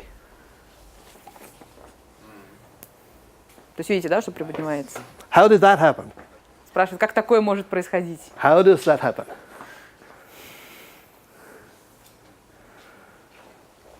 Can you see that? The lines? See, Видите, да? somewhere or other, the chassis is twisted. То есть, да, он спрашивает, Why did the кажется, да, chassis что twist? как будто рама, она... Скажите просто, что у картингов специально рамы делают не жесткими, они имеют возможность кручения. Yeah, so Bullshit. Alexander is saying that the chassis is more flexible. Yeah. More flexible. And that's why I understand what he's saying. Bullshit. No. Because if the chassis was flexible, it would sit down flat. В этом The chassis случае, is когда flexible, I пилот бы agree. сидел прямо But вот. that's not what's doing this. Have a look at the next picture. Oops. Chassis is not twisted. Same cart, same corner. What's different? То есть он говорит, что рама, она Why is the не chassis not поворачивается, twisted? не изгибается. No? У картинга делают талию в раме специально для того, чтобы она была не жесткой. Look at Раму the поэтому position of the делают steering такой. wheel. Ага, он the говорит, position of the посмотрите steering на wheel. расположение рулевой колонки. Okay. The steering is making the cart jack. Да, то есть именно управление Okay. приподнимает колесо. Yeah. Okay. So they saw Okay. it somewhere. It's so you're getting diagonal weight transfer from the steering. So То есть how? Why? вес перемещается по диагональным Why? направляющим. Почему? Как? Okay. So why? That explains it. Can you see what's happened? Is that this wheel, the caster and the caster and scrub radius have pushed the inside wheel down, pushed the outside wheel up, and the lateral force has caused the rear wheel to come off the ground. Ну, то есть на схеме видно, что кастер тоже прям влияет на то, что внутреннее колесо, оно прижимается, а Yeah. то приподнимается. Now, the cart has no suspension. У картов нет подвески. Okay. Ну, в принципе, да, But your car does have suspension. но у вашего болида So есть подвеска. so it may be that the wheel doesn't come off the ground, but it doesn't have to. Watch То есть this. в вашем болиде такого может I'm и не gonna have to- быть. То I'm есть gonna have колесо to- может не I'm going to отрываться have to draw a picture. от трека. Okay. We might need a new pen. Okay, so we're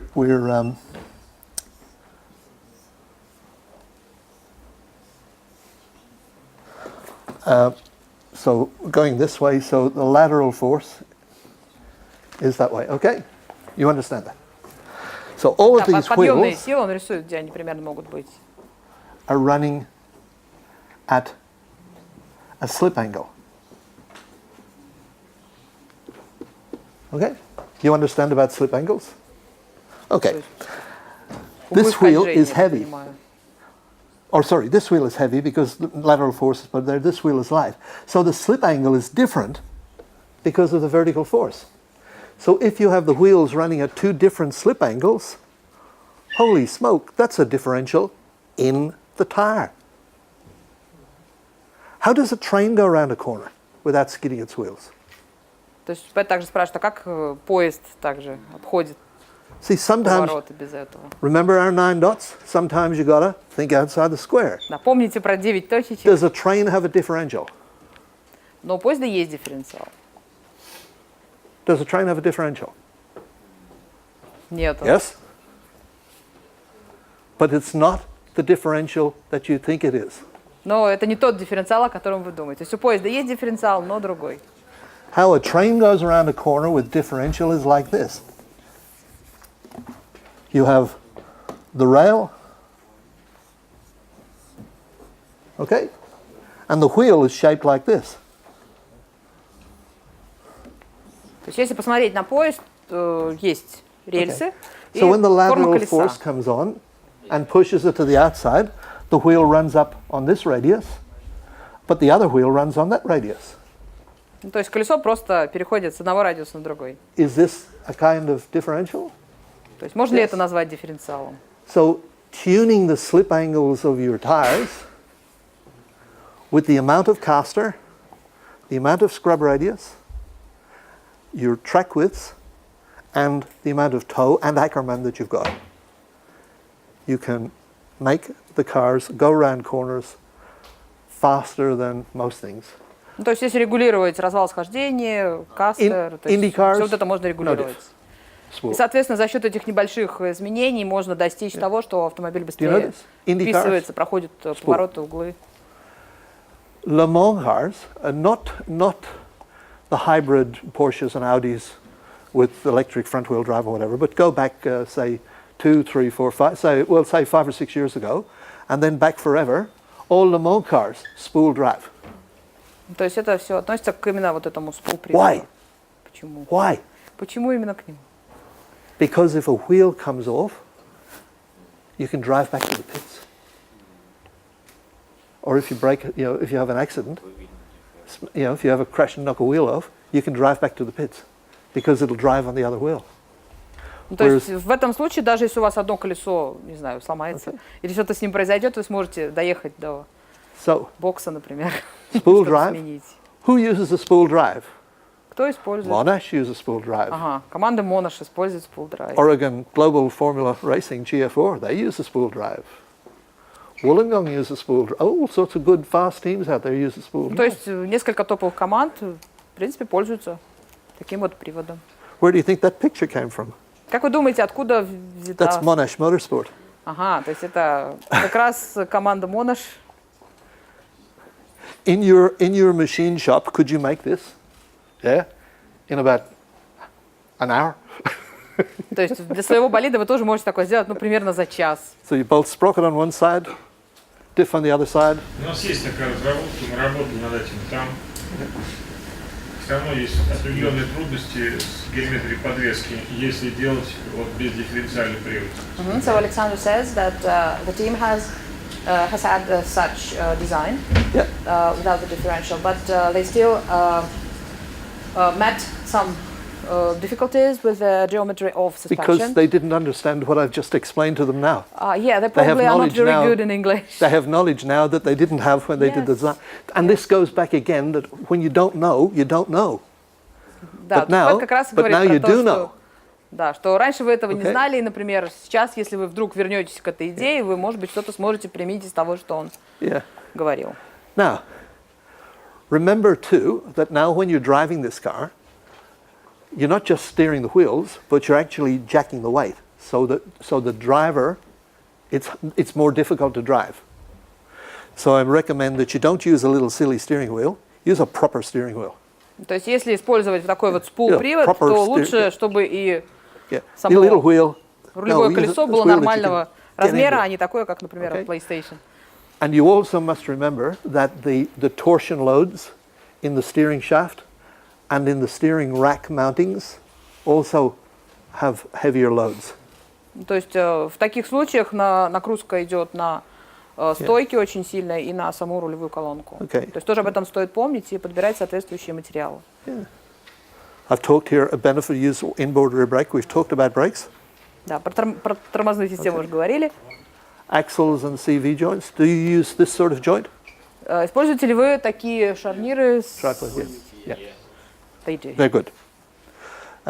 Because as the suspension works, the axle changes length, so they're able to roll in and out. Yeah, that's the right. some teams I see use very expensive constant velocity joints, Rosetta joints.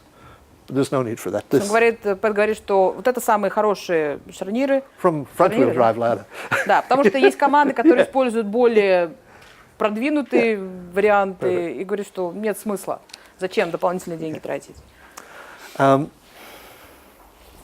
This is back end of a Stuttgart car, and I've done that to show you how straight. Да, то есть это автомобиль команды Штутгарта. The Вы forces, можете увидеть. yeah, the forces do not want to go around corners. Okay, electrical energy goes around a corner, but mechanical energy doesn't like to go around a corner. Okay, so to try keep your axles and everything as straight as possible in the static ride position. Okay, you're going to have some change when the car's being driven, but this is a good example. See how straight it is? Да, сути, то есть максимально должно быть прямые линии, чтобы не приходилось дополнительных 2014 car from Stuttgart. Ага. Okay. Can you?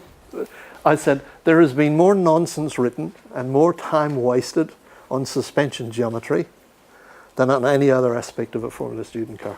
Пэт говорит, что про геометрию подвески пишут так много всякой ерунды, но на самом деле оно того не стоит. То есть тратит очень много денег, времени, ресурсов.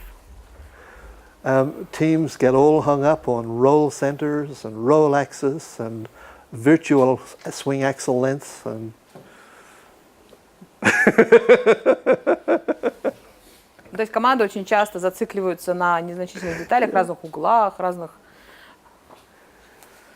Formula student rules require only 50 millimeters of suspension travel. Don't use any more. 50 миллиметров туда-сюда. 50 millimeters all you want. You don't want any more. То есть больше уже не требуется. And I've said there, remember what Chapman said. Now, Chapman was Colin Chapman. He was the designer of Lotus Formula One cars until he died. And he said, any suspension will work if you don't let it. И, как сказал Колин Чапман, который являлся одним из авторов правил для формулы, если любая подвеска будет работать, если вы ей позволите работать. So I've said there, so how much camber change are you going to get with only 50 millimeters of travel? И Пэт спрашивает, как много, точнее, какое значение, точнее не так даже, а сколько изменений развала схождения можно сделать в рамках вот этих вот 50 миллиметров. Unless there is excessive compliance. So if you've got compliance, то есть если нет каких-то излишних деформаций в конструкции, да, слишком большой гибкости. You must design stiffness. То есть требуется все-таки жесткость определенная. Okay. Compliance in the structure, the attachments, major factor in developing unsatisfactory wheel angles. So we'll talk about why compliance happens. То есть Пэт сейчас хочет поговорить как раз о деформации в различных структурах, соединениях. You avoid compliance by purity of design. То есть надо максимально стремиться к тому, чтобы избегать деформаций, максимально выверяя, продумывая конструкцию. Not by making it big and heavy. Да, то есть не стоит ее делать именно большой и тяжелой только для того, чтобы избежать деформации. Есть другие способы. We'll talk about the causes of it. Okay. We'll assume that a bare chassis has adequate torsional stiffness. Okay, your bare chassis. And I've said there that 1,000 Newton meters per degree is plenty. То есть если вы посмотрите на шасси, и в принципе прочность вот такая вот довольно-таки Formula student car does not have to be excessively stiff. То есть болиду Формула Студент не требуется такая жесткость. As a good rule of thumb, are you listening? Listen. As a good rule of thumb, the chassis stiffness needs to be 1 order of magnitude greater than the roll stiffness. И Пэт говорит о том, что жесткость подвески должна быть практически, ну вот, на одну. You do not have huge aero loads. То есть у вас нет каких-то больших нагрузок. 5 or 6G lateral loads. Да, то есть у вас нет. You don't have those. 5G нагрузок у вас нету точно. So why design for them? So Для I этого said нет here, необходимости делать this is настолько жесткую inflexible. подвеску. Who knows who that is? We don't. Bernie Eccleston. Yeah, okay. Question. Вопрос. Okay. Chassis people. So who are the chassis designers and you're Кто the отвечает suspension. за- Who are the chassis за designers шасси? and whatever? Who? One-man band. Time out. Sometimes I get invited to attend a team having a practice presentation. То есть часто это приглашают на похожие мероприятия, как у нас сейчас, чтобы он немножко помог с пониманием. So I'm going to be the judge, Да, то есть представьте, что я судья. and the team are going to do their presentation. Да, вы And if I команда. see somebody like you who wears 2 or 3 hats, И если я увижу кого-то вроде вас с несколькими I шляпами, say, you fell off your bicycle today, and you're in the hospital having your leg fixed because you broke your leg, so go away. And the team have to perform without you. и имеется в виду, что один человек за всех, и он тогда вас отправит куда-нибудь отдохнуть и скажет, например, представьте, что вы сломали руку, да, то есть и все, вас нет в команде. То есть и команде придется отдуваться без вас. Because to do well in the design event, the knowledge must be spread all across the team. Remember, того, this is an educational exercise. I don't want to just educate you, that's great, but also you, and you, and you. И Пэт говорит о том, что And you. хорошо, когда один разбирается много в чем, но суть затеи формулы студент не в том, чтобы один понимал, So- а каждый из членов команды хорошо разбирался. So when I'm training judges, I actually train the judges to watch out for guys like you. И когда он консультирует других судей, он готовит судей для соревнований, он всегда говорит, что ищите такого парня, у которого, как он Пэт сказал, несколько шляп, ну то есть мастер на все руки. Okay, Mr. Chassis Designer, Теперь поговорим про шасси. this question is for you.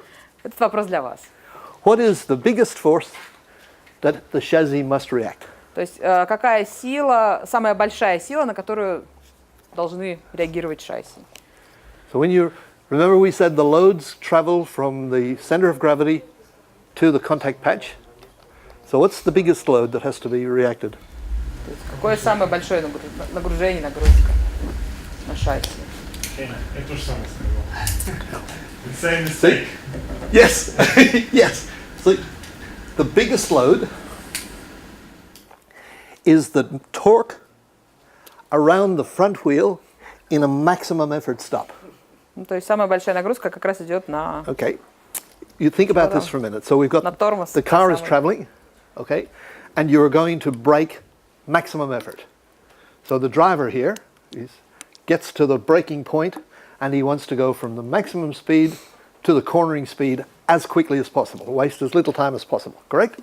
Ну, то есть представьте, да, что вы движетесь на максимальной скорости, и вам Okay. нужно быстро снизить So the скорость. first thing that happens is the wheels want to stop, but the car wants to keep going. Correct? И первое, что происходит, это колеса стремятся остановиться, но машина движется по инерции. Okay, so you have tension and compression forces in the suspension arms. То есть у вас силы Okay. сопротивления. Also, the car, Сжатие. because the center of gravity is above the ground, it wants to pitch forward, Так как And that- центр масс находится над землей, он Okay. стремится and that wants упасть. to compress the suspension at the front. Correct? It wants to, so that puts tension loads and compression loads in it. But more importantly, and the biggest one in the car, is the torque, because what the brake is trying to do is it's trying to freeze the wheel rotation and tries to literally rip the suspension out of the chassis. And because the brake can generate much more torque than the engine can, that's the biggest single thing. So hugely important to understand this before you even start to think about designing the suspension, particularly at the front of the car. То есть самая большая нагрузка идет как раз на переднюю подвеску, на When, тормозную систему. when we get to the car, it's easier to sort of explain and Yes. I'll tell, but truly, that's hugely important. Соответственно, об этом важно помнить, когда конструируете. 99% of the Передний time, 99% of the time that I see a car brake the suspension, it breaks the lower front A-arm. И 99 случаев, когда ломается тормозная система на передней подвеске. Okay. Именно вот по этой причине. Нижний передний рычаг. Yes. Да. And we'll explain when we get to the car. Yes, It's yes, yes. easier. Значит, он расскажет о том случае, когда происходит резкое торможение, основная нагрузка идет на нижний рычаг. Причем у нижнего рычага переднего есть два плеча. Переднее плечо в этом случае, оно наоборот работает на растяжение, и это не так... на растяжение. Торможение у нас получается закручивает. Да, получается заднее плечо рычага, оно работает на сжатие и максимально... Oh, right, just 1 o'clock. Yeah, that's all right. We've still got a bit to go. It's all right, isn't it? That's fine. Ну, по крайней мере. Just checking. I Yeah. don't have No. Look, I've got till 4 o'clock if I have to. That's not, so you need this bottom A-arm needs to be broad-based structure pivoted on the chassis at appropriate nodes at strong points. This front shoulder, this shoulder. Well, it doesn't matter. Yeah, but it doesn't matter. It's just a diagram, not a. Yeah. But, The angles are important. Yes. We'll explain that on the car. Yes. Yeah. То есть должен быть для устойчивости, для прочности должен быть тупой угол, чтобы хорошая прочность за счет этого. Okay. Now read the last. Can you read the last line here? It says the team should avoid using threaded rod ends anywhere on the lower front wishbone, both inside and outside. No rod ends on the bottom one. То есть надо стараться избегать threaded ends. Yeah. I don't No know. clevises or rod ends or whatever. Да, It в общем, needs- осей с резьбой, потому что они ломаются. This component, critical. Да, то есть это очень важный момент, очень важный компонент. Посмотрите. So it's got to be big and ugly like the man. Да, должен быть большим и сильным. Okay. Now, the lower wishbone should be parallel to the ground. Рычаг, да, я понимаю, нижний. Должен быть Why? обязательно параллельно земле. Почему? Why? Because I want to remove as little sideways load. So if the lower wishbone is like this, as the suspension works, it pushes the wheel out. If it's this way, it pulls the wheel in. I don't want to scrub the wheel. I want the wheel to have as little sideways scrub as possible when the suspension works, because the trick to making good mechanical grip is to keep the tire happy. О чем говорит поэт? О том, что очень важно, чтобы нижний рычаг был параллелен земле, чтобы избежать перегруза на какую-либо сторону. Это для того, чтобы шины, колеса не ломались, как он сказал, чтобы они оставались счастливыми. Time out. It means that it's also important that the wheels are balanced. Очень важно, чтобы колеса были тоже сбалансированы. Because if the wheels are out of balance, that Time. makes the tire unhappy. If the wheels are out of balance dynamically, that makes the tire unhappy. So you want the tire at the contact patch to go asleep. То есть колеса должны максимально гладко идти Okay, now when you do that, a whole lot of things площади happen. контакта. Straight away, the roll center is going to be above the ground, because no matter how far you go away to your instant center, when you come back, it's always going to be above the ground. You'll only have the roll center below the ground if the wishbone is pointed down. Ну, то есть если нижний рычаг So I don't. утопить вниз, то есть центр качения он будет уходить под землю. Okay, so I don't care. Нам это не важно. То есть важно, чтобы I don't care where the roll center is, because it's going to be somewhere right. Now the second thing is that this point I want to put to a strong point on the chassis. So if it has to be down here, I don't really care, as long as I get the camber change towards negative as the suspension rolls, as the car rolls going to a corner, to keep the tire. Right. And I can control that by the length of the top one. If I have a very short one, I get a big change. If I have a very long one, like if it's the full length, I get no change. Да, то есть Пэт как раз говорит про важность развала схождения при работе подвески, потому что если переборщить, то, соответственно, будут такие вот движения. Okay, now the tire, especially the radial ply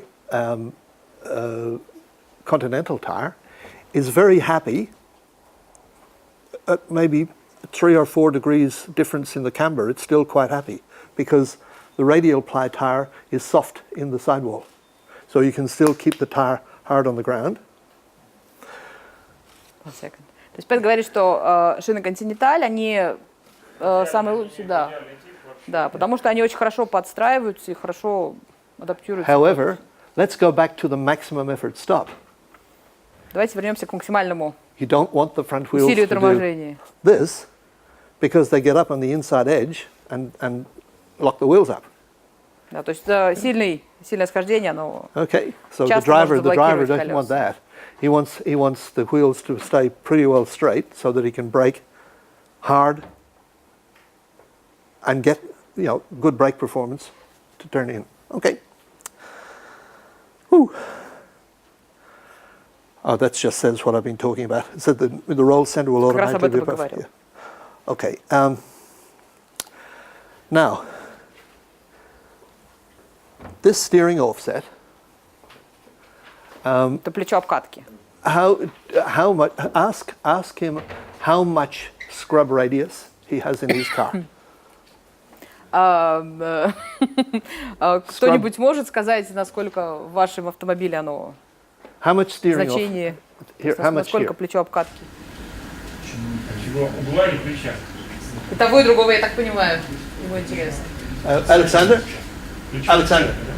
Нет, у нас на машине сейчас точно отрицательно. We have a positive offset. How much? Сколько, да, спрашивает.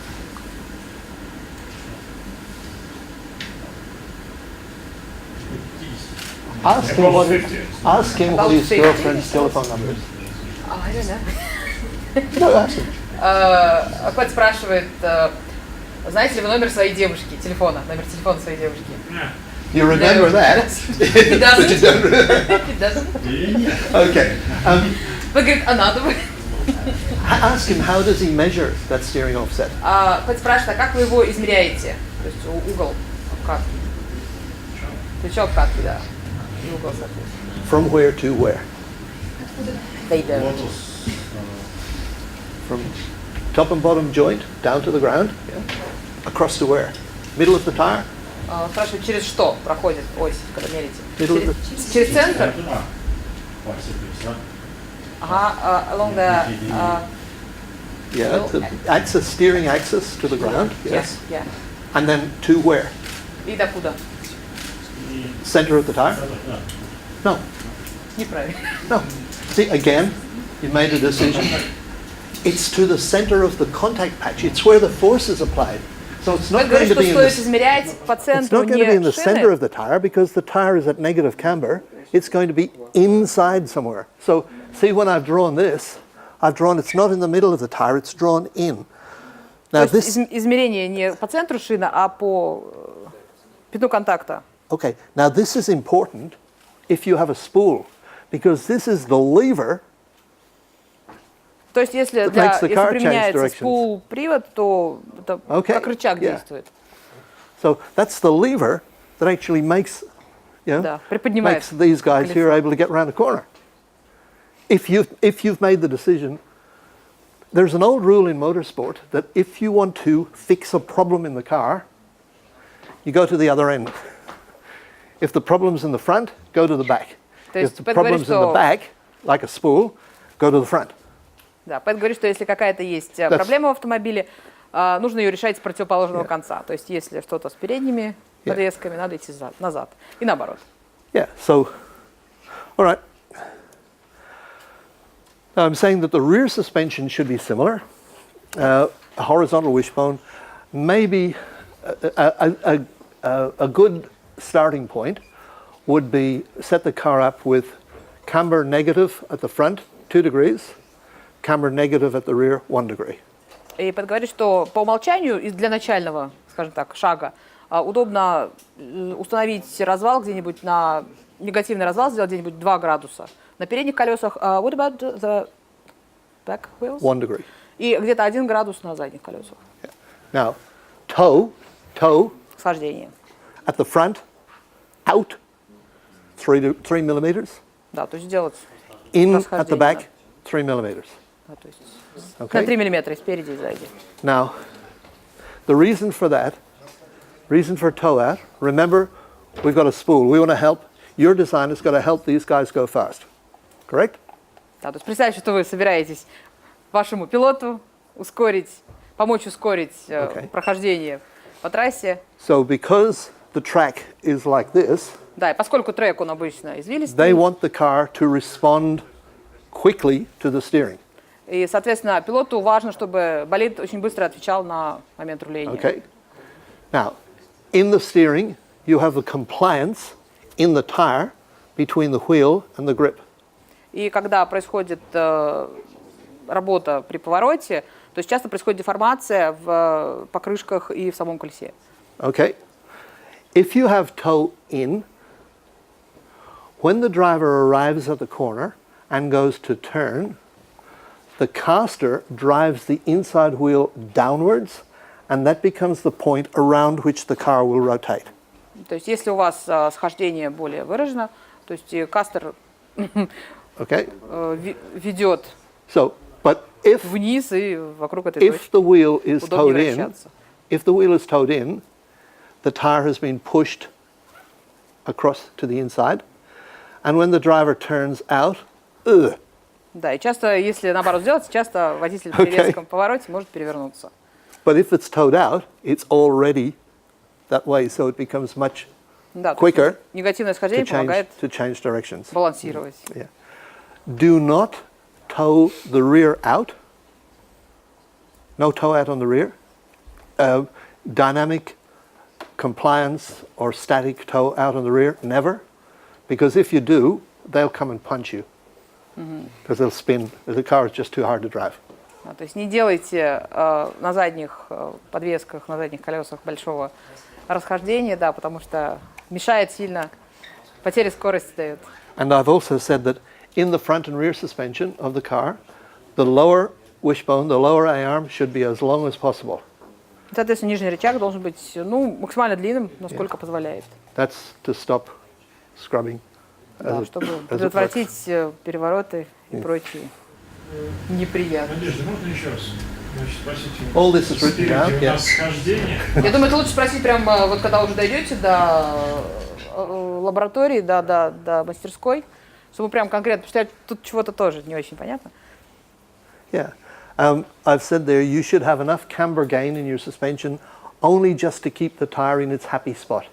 Ну да, то есть опять повторяет, что развал схождения, они все-таки регулируются в процессе, потому что шины тоже должны оставаться счастливыми. Is all this stuff?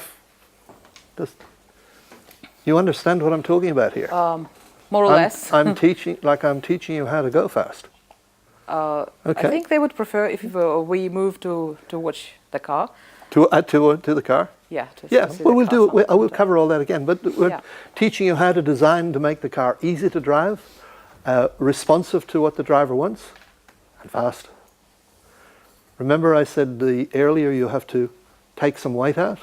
Well, I've already told you how to take out a lot of weight. I've already explained to you how to take out a lot of cost. То есть Пэт немножко рассказал про то, как уменьшить вес при необходимости, уменьшить стоимость при необходимости. There's an example of compliance. See that wheel's gone positive camber? То есть вот пример деформации, и можно увидеть. Can you see that it's gone? Да. Well, that's from flexing in the wheel. То есть слишком гибкая. And that wheel will break. Да, и Пэт говорит, что такое колесо сломается. So, rear toe is something. Okay, very important that the rear toe is stiff. In other words, one of the things that the judges will do, or I always do, and judges I train, is they'll try to steer the rear of the car. So it should be super stiff. И Пэт говорит, что задние подвески и, соответственно, тоже схождение должно быть очень жестким. И, соответственно, судьи будут это проверять. We'll have a look at your car and I'll explain. I'll cover all of this stuff on the car when we get to have a look at the car. То есть Пэт говорит, что он подробнее объяснит, когда увидит автомобиль, что прямо уже наглядно. Okay. Now I'm saying the rear steering offset should be very small. Remember I said at the front you need a big bit to make a jack, but at the rear you need very little because the steering offset will help keep the rear toe under control. Ну, то есть Пэт говорит, что заднее плечо обкатки должно быть очень маленьким. Opposite. All of this stuff is on your thing. Okay. I said on the subject of toe, that's what I say, 3 millimeter toe out, 3 millimeter toe in on the back. Toe out – это Yeah. And that's your starting наружу, point. toe in – это внутрь. Does the team have one of these? Пэт спрашивает, есть ли в... Do you have a pyrometer? We haven't. Pardon? We haven't. We don't have it, yeah. Infrared is no good because infrared only measures the surface. You need a needle probe to measure the compound temperature. И Пэт говорит, что если измерять температуру на температуру покрышек, соответственно, лучше использовать игловой. Infrared Потому is что все остальное измеряет только поверхность, а важно температуру уже самого. in F1 they use вещества. infrared, but it's live. It's on the car, and it's on telemetry. В Формуле 1 so it's right используются инфракрасные пирометры. Yeah. Да, But the и problem- их часто крепят прямо на сами. The problem Колеса. the problem that you'll have with infrared with your car is that by the time it stops, the surface temperature will have changed. Но если такое прикрепить к формуле студента, к болиду формулы студент, то есть к тому времени, когда вы остановитесь, температура меняется. Okay. What about Ackermann? Геометрия Акермана, How much? да, Огил Акермана. I don't know. You They say they can, don't really remember the numbers. Ackermann is, well, it's nonsense because Ackermann is only a percentage at any point in steering. Like it varies as you drive the car. То есть Пэт говорит, что все вот это вот формула, угол и так далее, это все, скажем так, довольно сложно, и по сути это всего лишь угол меняется, угол изменения при работе рулевой колонки. What you want is not Ackermann as such, but the effect of Ackermann. То есть что вам действительно нужно не сам вот этот тут угол Акермана, In а other words, его применение. As you steer the car, you want the toe out to increase. То есть если вы... And you can fine-tune that by setting the standard toe a little more or a little less. Да, So, то есть для того, чтобы I don't достигнуть know- нужного значения, вам всего лишь нужно отрегулировать схождение на определенную величину. Yeah, there is no perfect number. То есть нету идеального значения, какого-то прям универсального для всех. То есть вы сами смотрите, сами решаете. Because, you know, your car, your weight distribution, your total weight, what tires you're running, what your track width is, all of those things are different, where your center of gravity is, all those things are different from car to car, and all of those things will affect the Ackermann effect. So there is no answer I can give you. That's why you have to test. You have to find the right number with you. То есть каждая команда персонально находит для своего болида свое значение, потому что у каждого автомобиля свой вес, свои нагрузки и так далее. Time out. Funny story. Окей. This steering geometry, Mr. Ackermann did not invent it. Мистер Акерман не изобретал вот этой вот теории. It was invented by Mr. Ackermann's coach driver. Ага. Эта теория была изобретена тренером, Coach, you know, horses and да, wagons. то есть кучером, Yeah, okay. вспоминала, как называется. And that man's name was Langensperger. И вот этого человека звали Лангенсбергер. So we should be talking about Langensperger geometry. Да, то есть должна быть названа не Акерман, Yeah. не по имени Акермана, а по имени And why it came Лангенсбергера. about was because Mr. Ackermann had a lovely driveway up to his house, all beautifully smooth gravel. Дело было в том, что Yeah. дорожка подъезда к The road- дому the у road Акермана into- была the road очень, into his house. да, была очень гладкой, очень ровной. Beautiful. And when Mr. Langensperger drove the horses up, the wheels pushed all the gravel aside И and made когда a его mess. кучер подъезжал к дому, соответственно, колеса лошади выбивали гравий. из Mr. Ackermann went, ah! Да, и мистер Акерман был очень... So Mr. Langensperger Right. went, 9 dots, think outside the square. Maybe if I make the inside wheel turn a little bit more than the outside wheel, we won't scrub and drag the... Вот. И, соответственно, его That's where it пришла comes from. мысль в голову, что если немножечко изменить траекторию, да, углы, то гравий не будет выбивать. Who has heard of the Spanish philosopher whose name is Jorge Santayana? Пэт спрашивает, кто слышал когда-нибудь об испанском философе. Can you please repeat the name? George Santayana. Ага, Джордж Сантаяна. No? Okay. No? George Santayana, he lived in the 1950s, 1960s. Он жил ориентировочно в 1950-60 году. And he said that those people who do not learn from their mistakes will make them again. И это ему принадлежит высказывание о том, что люди, которые не учатся на своих ошибках, снова их сделают. Well, of course, smart people try to learn from other people's mistakes. И, соответственно, умные люди стараются учиться на ошибках других людей. Yeah, so not make the mistakes. So it is important to maybe have an interest in some history. И поэтому Пэт подчеркивает, что очень важные вещи, если вы хотя бы немного, но интересуетесь историей того, чем занимаетесь. And as a result, with designing Formula Student type car, the level of technology is probably similar to mainstream Formula cars from the 1960s or 1970s. И в настоящее время уровень автомобилей Формула Студент соответствует примерно уровню Формулы-1, уровню автомобилей Формулы-1 примерно 60-х, 70-х годов.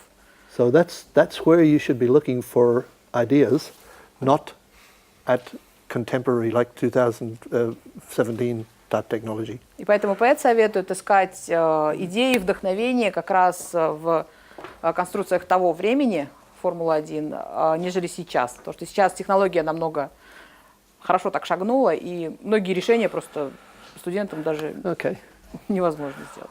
I hate these things. Пэт говорит, что он терпеть не может. However, they're in the rules. Okay? It is really dumb not to be able to pass the template test.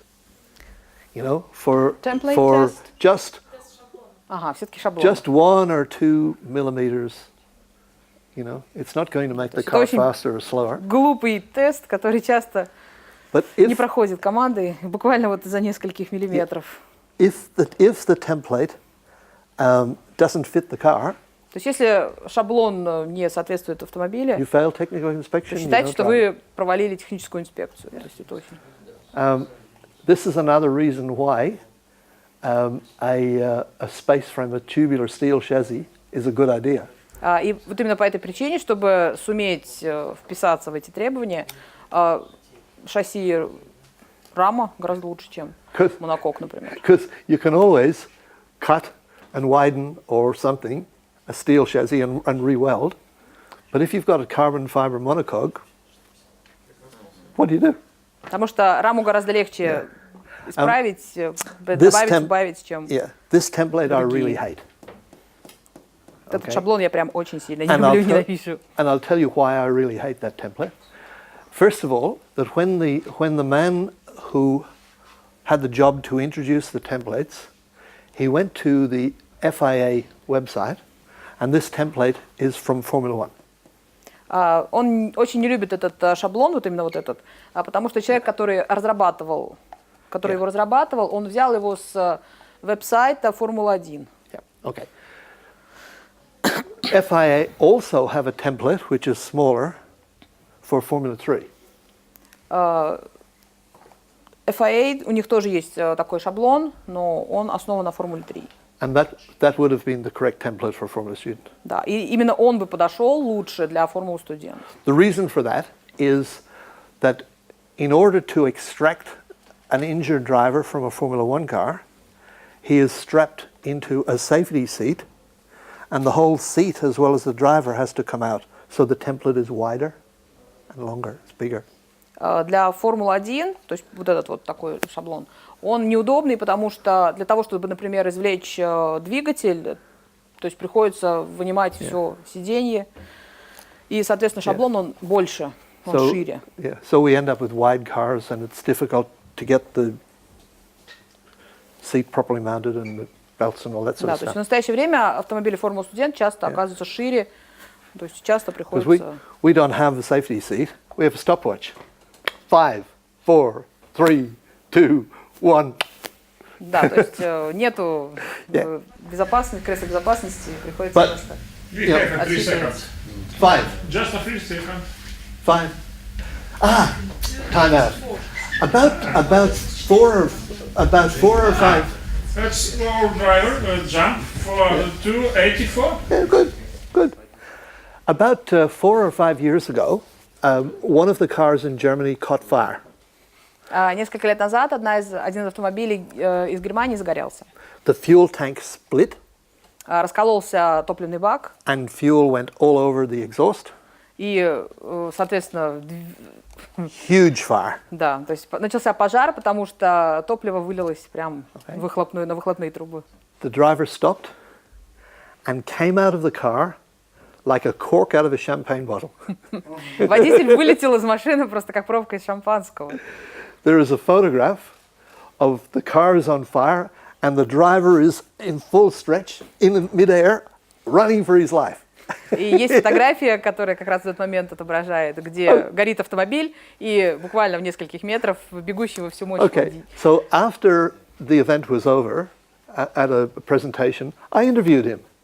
И после того, как закончился этап, Пэт взял у него интервью Tell us what happened. и попросил рассказать, что произошло. And he said, I realized the car was on fire. Я понял, что машина загорелась. I thought, excuse me, shit, I got to get out of here. Я подумал всего буквально за несколько секунд. Простите, случилась авария, и мне пора отсюда бежать. So he came out of the car, didn't remove the steering wheel. Okay, didn't remove the steering wheel. Just gone. То есть он просто выпрыгнул из машины, не вынув. Afterwards, Да, не вынув. when the car was back at the garage, he found that he couldn't get into the car or out of the car with the steering wheel fitted.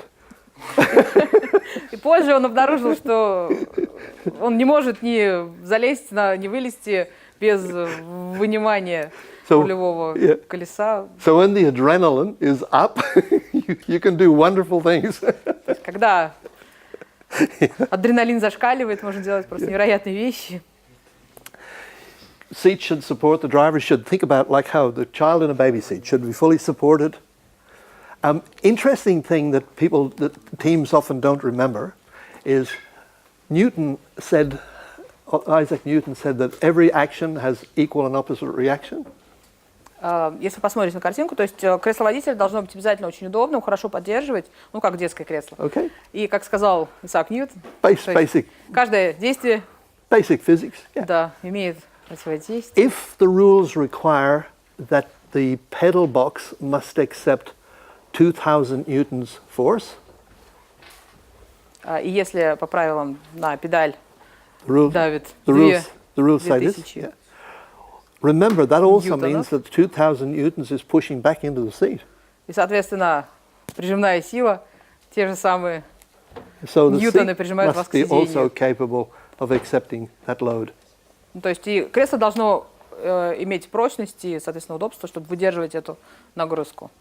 Do you think, what do you think of this 2000 newton? Do you think a driver can apply 2000 newtons to the pedal? Как вы считаете, может ли, вообще в состоянии ли пилот применить силу в 200 ньютонов?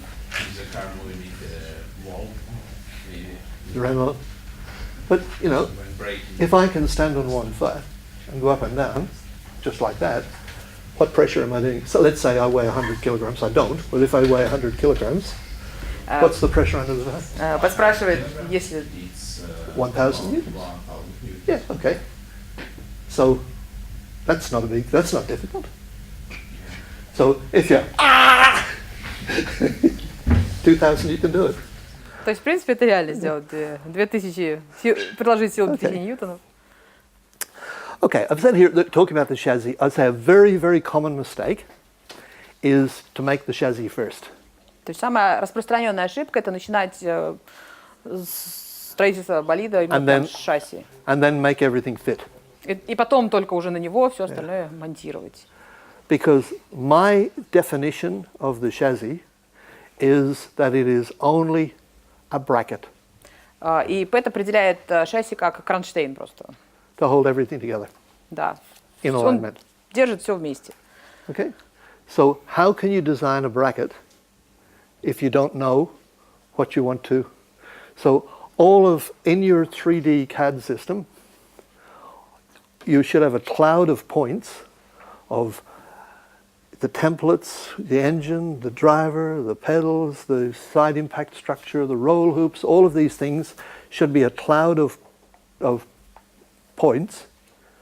And then it becomes a matter of join the dots in the most efficient way to design the chassis. Пэт говорит про то, что, по сути, шасси – это кронштейн, который держит на себе всю остальную конструкцию.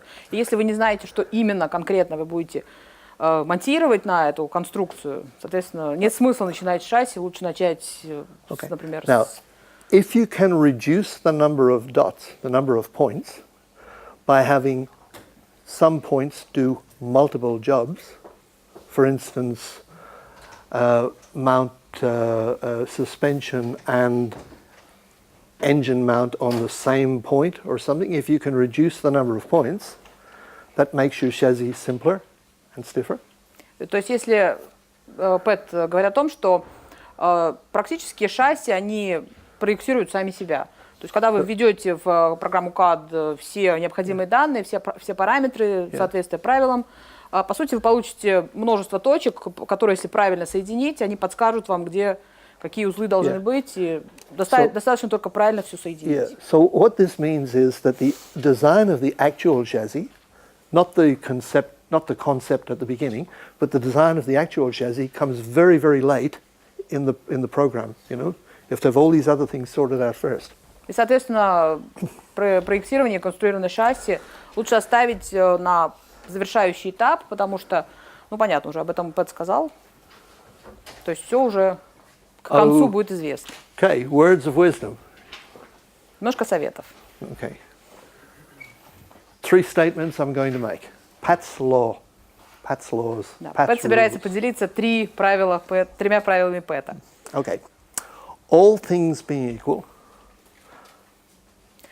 При условии, что все остальные So, параметры одинаковы. same driver, same engine, same tires. Да, тот же водитель, тот же двигатель, things the same. те же шины. The lightest car will win. Победит и та машина, которая весит наименьшее количество килограмм. Lightest car. F equals ma. The lightest car will win.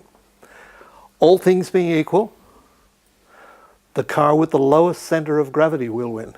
То есть при прочих равных условиях автомобиль с наиболее низко посаженным центром масс также победит. Okay, and all things being equal, the car with the lowest moment of inertia will win. И, соответственно, при прочих равных автомобиль с наименьшим значением инерции победит. So when you're going to make decisions when you're designing the chassis, you must first of all ask how this decision meets Pat's rules. Соответственно, когда вы разрабатываете шасси, вы должны обязательно задать себе вопрос, насколько ваша конструкция соответствует вот этим 3 правилам. Yeah.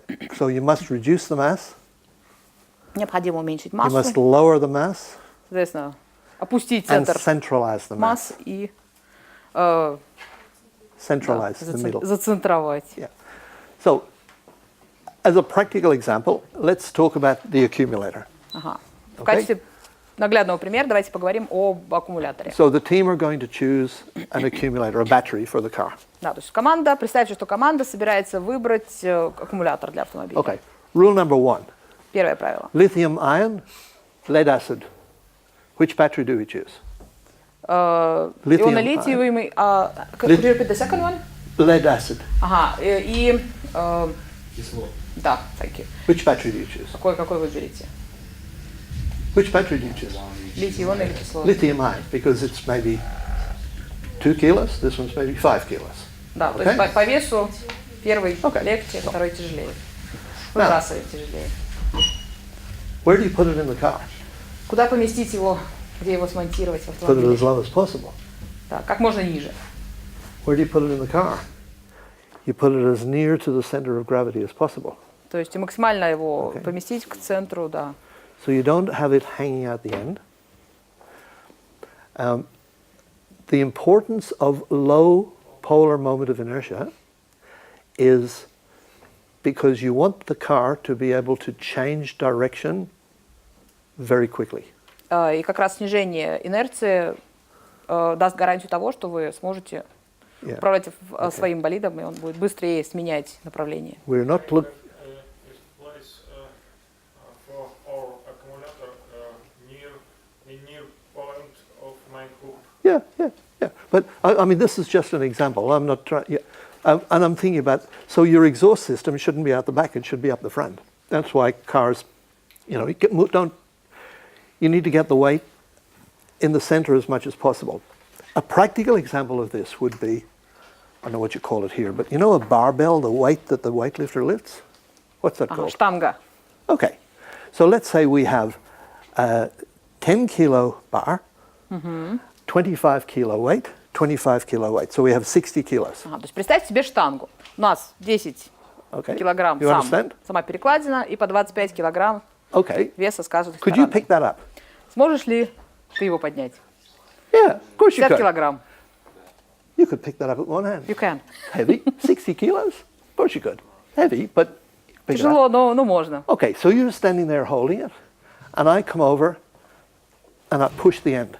What То happens? есть если представить, что вы стоите и держите, и Пэт подходит вас, Okay, it has толкает, it has что very high произойдет? polar moment of inertia. It swings round, and it'll break your wrist if you don't drop it. То есть если вы будете продолжать за нее держаться, то есть у нее очень сильная будет инерция, и она сломает вам руку. Correct? Now, let's move the weights in to the middle. А если сдвинуть блины к Okay. центру, You pick it up. то есть можно Still the легко same. поднять. Ну, легко, You can do относительно. this Да, и можно because спокойно. low polar moment of Вращать. inertia. So you can change direction. So if this is your car, so you don't want heavy things at either end of the car. То You есть want to bring то them же to the самый middle. принцип работает и в автомобиле. То есть вы не хотите, чтобы Because these guys here, тяжелые they want to go zonk, zonk, Детали. zonk, zonk, correct? You don't want to go, oh shit, come back, you bastard. Oh shit, come back, you bastard. Right? That's not what you want. You want the car. Okay, so reduce the mass, lower the mass, and centralize the mass. That's what Pat says. All right? We're just talking about what I've just talked about. Okay. Yeah. You're building a dogfighter, not an airliner. То есть ваша основная задача построить истребитель, а не With an авиалайнер. airliner, Да. With an airliner, they want high polar moment of inertia because they want it stable and smooth. Like an arrow has the weight at the back, at the front, so it has, so it flies straight. Ну, то есть, Apart from если the ones we shot yesterday. То есть при конструировании авиалайнеров их делают более стабильными, как в стрелах. То есть у стрелы центр тяжести он впереди, также и у авиалайнера стараются сконцентрировать его впереди, чтобы он стабильно, гладко. So we see cars with the radiator full of water right out the back. So you've got this big heavy weight. И иногда можно видеть болиды, у которых радиатор тяжелый, полный охлаждающей жидкости, находится сзади, и, соответственно, очень сильный занос.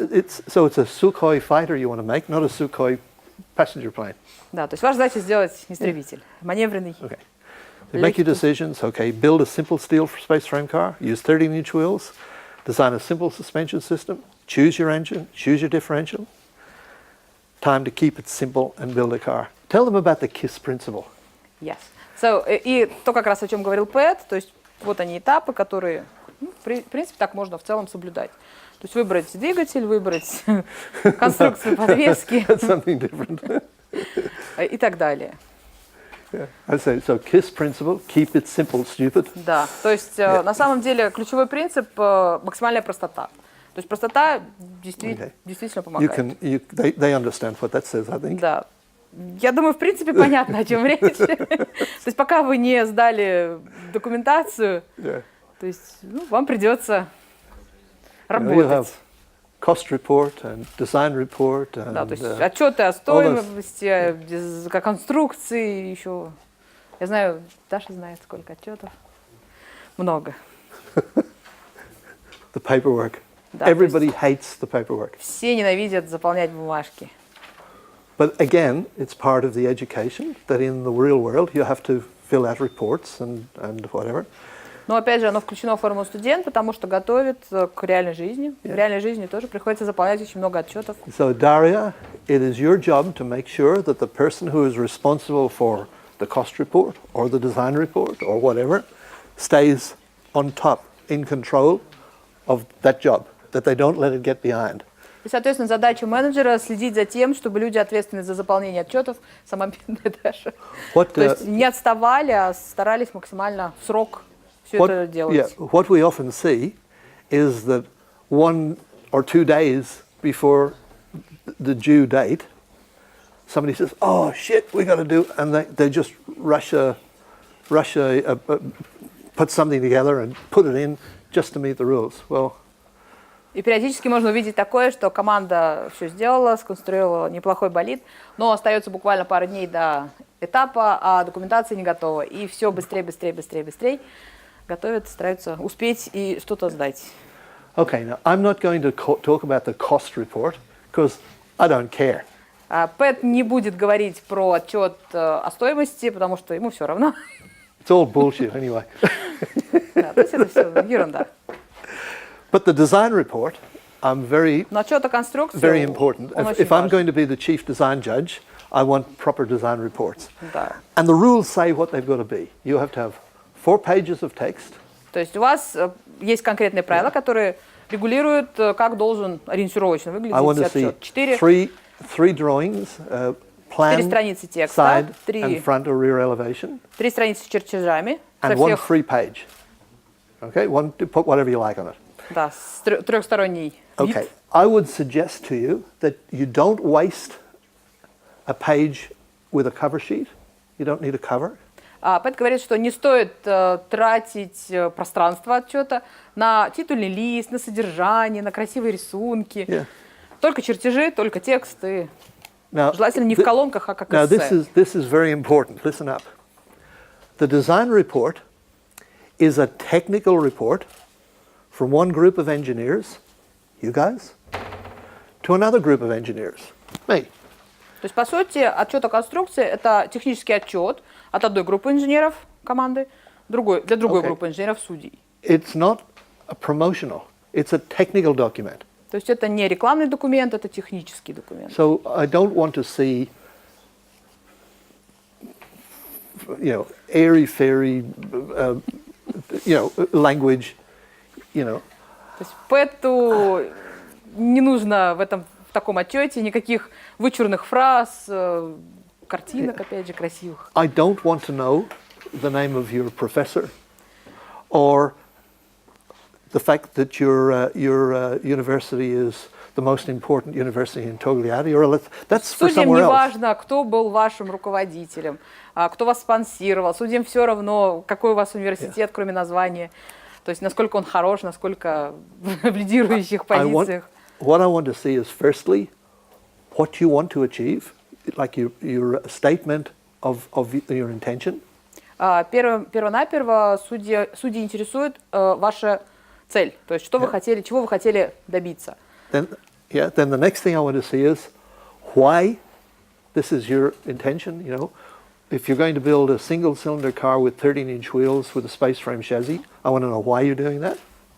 Второй момент – это почему вы выбрали именно такую конструкцию, то есть And then чем обоснуете. and then I want a report of how you went about it, how you did this. И в конце концов основная часть – это отчет о том, как вы это все делали, что и как проектировали, конструировали. Now, if Daria does her job correctly, and you keep minutes of your design meetings, И если менеджер, Даша в частности, задастся целью или уже, может быть, делает такую вещь, как фиксирование, ведение протокола всех собраний команды насчет дизайна, насчет конструкции.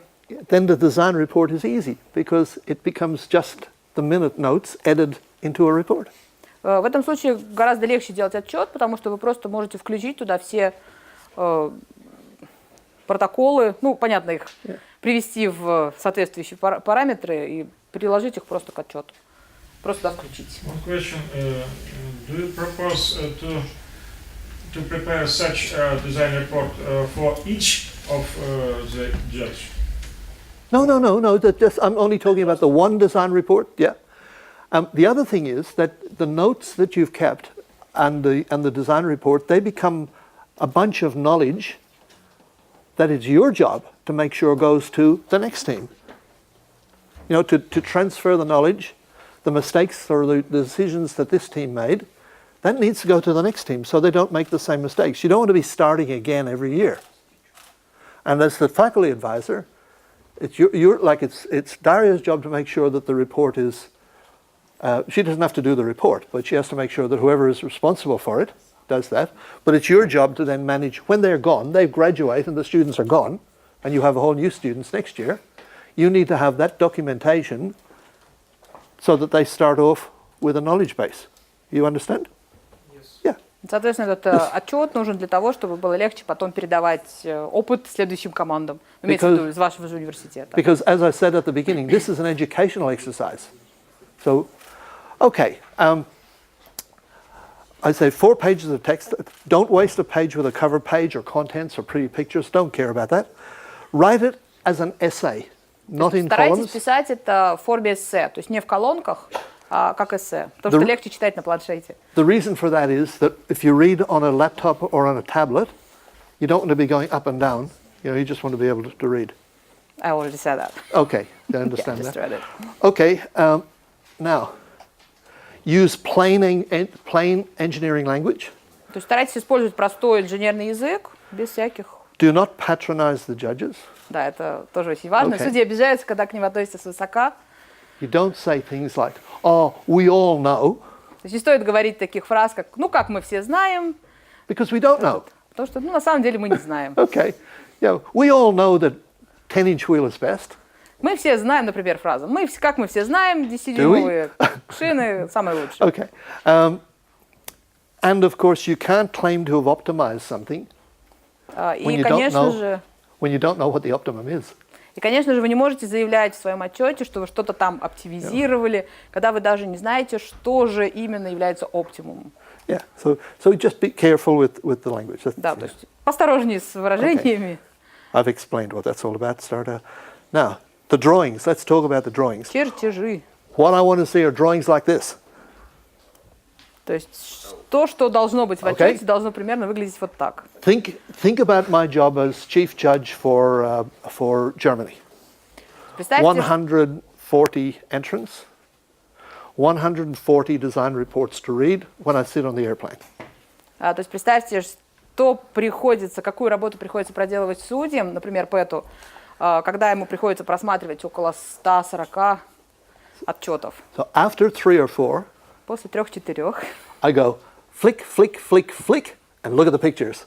То есть дальше, когда 3-4 просмотрел, то есть Пэт просто пролистывает, ну и смотрит Because I can see. на чертежи. So this is like your suspension. This one here. Yeah, that's okay. But I'm able to see these things. You have the same suspension. Yeah, that's yeah. I don't know what car this is. Just somebody I copied. Just a small number of dimensions. Don't clutter it up. You need a few dimensions so that I have an idea of size. Не обязательно указывать абсолютно все размеры. То есть Пэту достаточно, ну, как и большинство судей, основных размеров, просто чтобы представить масштаб, размер основной и так далее. Yeah. See, now for instance, oh no, it doesn't matter. I'll talk about it downstairs. Идем Okay. дальше. So one on each page, one like full big. Да, то есть Remember, старайтесь сделать I want to see чертежи what you're максимально doing. большими на странице, чтобы было все видно. I want to see what you're doing. You know. Okay, so free page should be used for whatever you wish. I said my recommendation is don't waste it. No pretty pictures. Также в каждом отчете предусмотрена свободная страница. Пэт говорит, что не стоит ее просто так тратить. Лучше туда добавить еще информации для судей. So this is a better, like stuff like this gives us a better idea of what you're doing. То есть, например, какие-то дополнительные моменты, которые позволят судьям увидеть особенности вашей работы. What's really good, what the judges really like, is an ISO drawing of the car. То есть, что, собственно, очень любят судьи, это изометрический проект. That's not the same as the other car. That's just a different. Да, то есть это не та же самая, это другая. But it means, so you can see that now the judge is able to see before he even comes and looks at your car. He's able to see pretty well what you've done. There's a saying. They say you have only one chance to make a good impression. Соответственно, судьям, они уже могут, взглянув на проекцию, уже могут сказать что-то определенное о вашем болиде, даже еще не видя самого болида. This is your one chance. Да, и есть такое высказывание: у вас существует только один шанс произвести хорошее впечатление. То есть вот это как раз ваш шанс произвести хорошее впечатление. You will never get to the design finals if your design report is shit. Okay, is not good. Yes. Пэт говорит о том, что если вы не сумеете научиться правильно делать отчеты по конструкции, то есть маленький шанс, что вам удастся действительно попасть в финал. Okay. So it's very, very important document. Да, то есть это очень важный документ. Самый, можно сказать, важный среди всей документации. Time out for this is what we don't want to see. What does Да, that? это то, чего судьи не хотят видеть. What does that tell me? You got it. What does that tell me? A little bit, but not Да, much. то есть, фотографии ничего по сути не говорят особо. Okay. We'll talk about aerodynamics in a minute. No, you don't have them. Да, немножко. Time out for a minute. Another funny tale, funny story will change the. Лирическое отступление. At the Australian competition a few years ago, the design captain rang me. They're in Melbourne and I live in Sydney. That's about 1,000 kilometers away, like here to Moscow. В Австралии расстояние от Сиднея примерно from Sydney to what again? From Sydney to Melbourne. Ага. От Сиднея до Мельбурна расстояние примерно 1000 километров, ну как от нас примерно до Москвы. So the rule is 8 pages. Ага. И, соответственно, правило, которое существует. If a team put in more than 8 pages, we got 1, 2, 3, 4, 5, 6, 7, 8, and the rest gets thrown in the bin. Ага. То есть, если... Я не очень поняла, к чему было расстояние от Сиднея до Мельбурна, но ладно.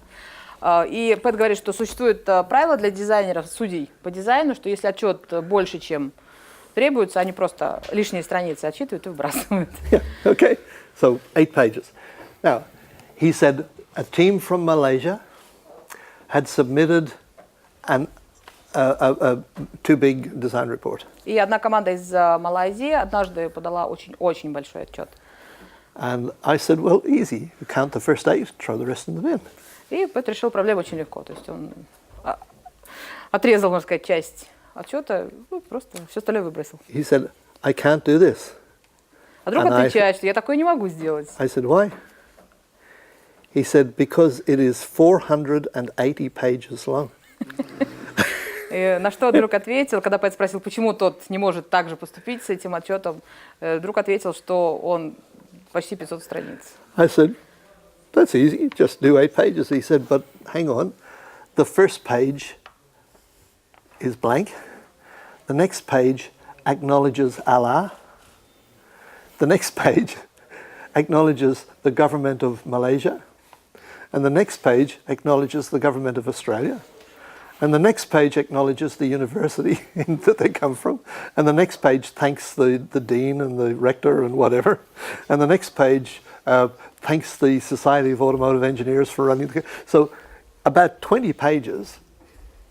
То есть не получилось отрезать начальную часть и все остальное выбросить только потому, что первые 20 страниц благодарили различные инстанции за возможность, за спонсорство, еще за что-нибудь. То есть отчет был огромный.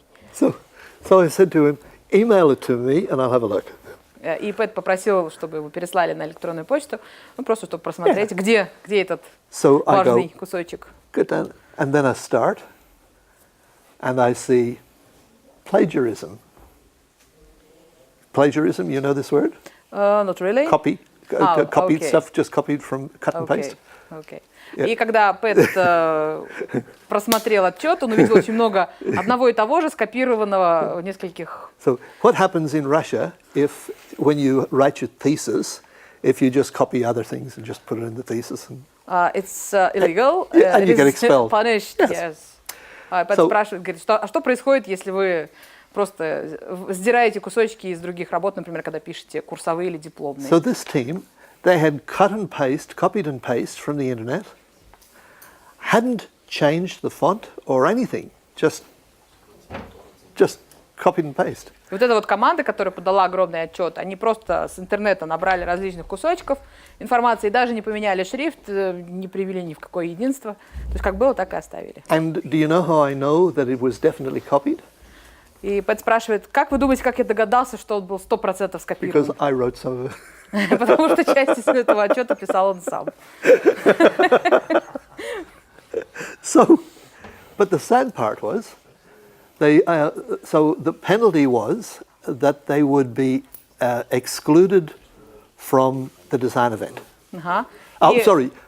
No, Dynamic? we would Yeah. judge their design, but no points. Ага. И Пэт говорит, что эта команда получила большой штраф, и они прошли дисциплину дизайн, но не получили совершенно никаких баллов за нее. And then we would call the team leader and the faculty advisor to a meeting to explain why we did this. Ага. И затем они связались с руководителем команды и, соответственно, с представителем университета этой команды, просто для того, чтобы объяснить, как оно так произошло, то есть почему они прошли дисциплину дизайн, но не получили совершенно баллов. And at that meeting, the faculty advisor said, "What's wrong with that?" И на что руководитель команды на этой встрече сказал, а что было не так с отчетом? He said, all we want is to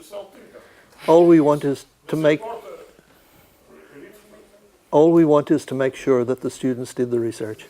И, соответственно, причина была в том, что они все вот это накопировали только потому, что они хотели, чтобы студенты изучили вот эту всю область, набрали материала и предоставили в отчете. So to me, a degree from that university is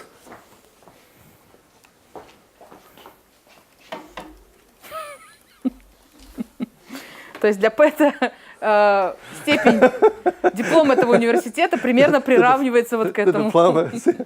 То есть такое образование однозначно не подойдет. Yeah. Если So, yeah. просто копируют из интернета кусочки. Okay. Aero. You don't have aero in your car? То Good. есть вы не используете, да, аэродинамику в автомобиле? Good. No. The benefits of aero on a car of this size are extremely limited. Пэт говорит, что польза аэродинамики в болиде, она очень слабая. То есть, в принципе, он ее не советует использовать.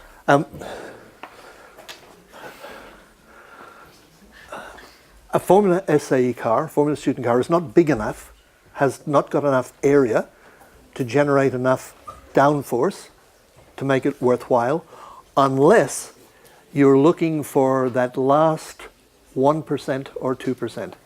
So if you belong to a team that is regularly scoring more than 800 points per event, and you're looking to increase that, maybe then you consider aero. But before that, forget about it. То есть Пэт говорит, что аэродинамику не стоит добавлять, потому что она на самом деле болид формулы студент не настолько большой, чтобы создать достаточную прижимную силу. И часто команды его используют в топовых позициях, то есть когда идет буквально разница в несколько баллов, буквально несколько процентов. И, соответственно, только в этом случае стоит использовать аэродинамику. Плюс команды, которые уже в топах, они намного больше опыта накопили за это время. И, соответственно, они могут себе это позволить. Ну, плюс стоимость. So there may be some very small benefits, but there are bigger benefits before you get there. So if you're a team that's scoring 400 or 500 points per event, there are more points to be scored without aero. Yeah. Okay, I said at the beginning I'd show you some different ideas. И как Пэт обещал в начале, что он покажет несколько идей разных идей. Окей. You might laugh. What's wrong with that concept? Что не так с концепцией? Could you build a Formula student car like that? Front drive car? Можете ли вы создать болид с передним приводом? Don't laugh. Remember that all the structure in the back, there's sort of, you just have a simple beam axle with, ultra lightweight, front drive, I mean, you'd have to, this is not a Formula SA car, of course. It's a car for it. But, I have never seen a front drive Formula student car. Что никогда не видел переднеприводную. But there is no reason why. So I would think with a car like that, basically you would just chase the front wheels around the track, and all the back wheels do is stop the chassis dragging on the ground. Собственно, в таком болиде получается, что вы, по сути, таскаете за собой колеса. Точнее, колеса вас за собой таскают по всему треку. Okay. What about that one? Ooh.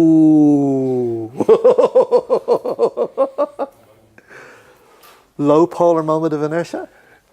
То есть низкий. I told you I'd show you a picture that would make you go, Да, с инерцией тут проблемой. oh, he could do that. Okay.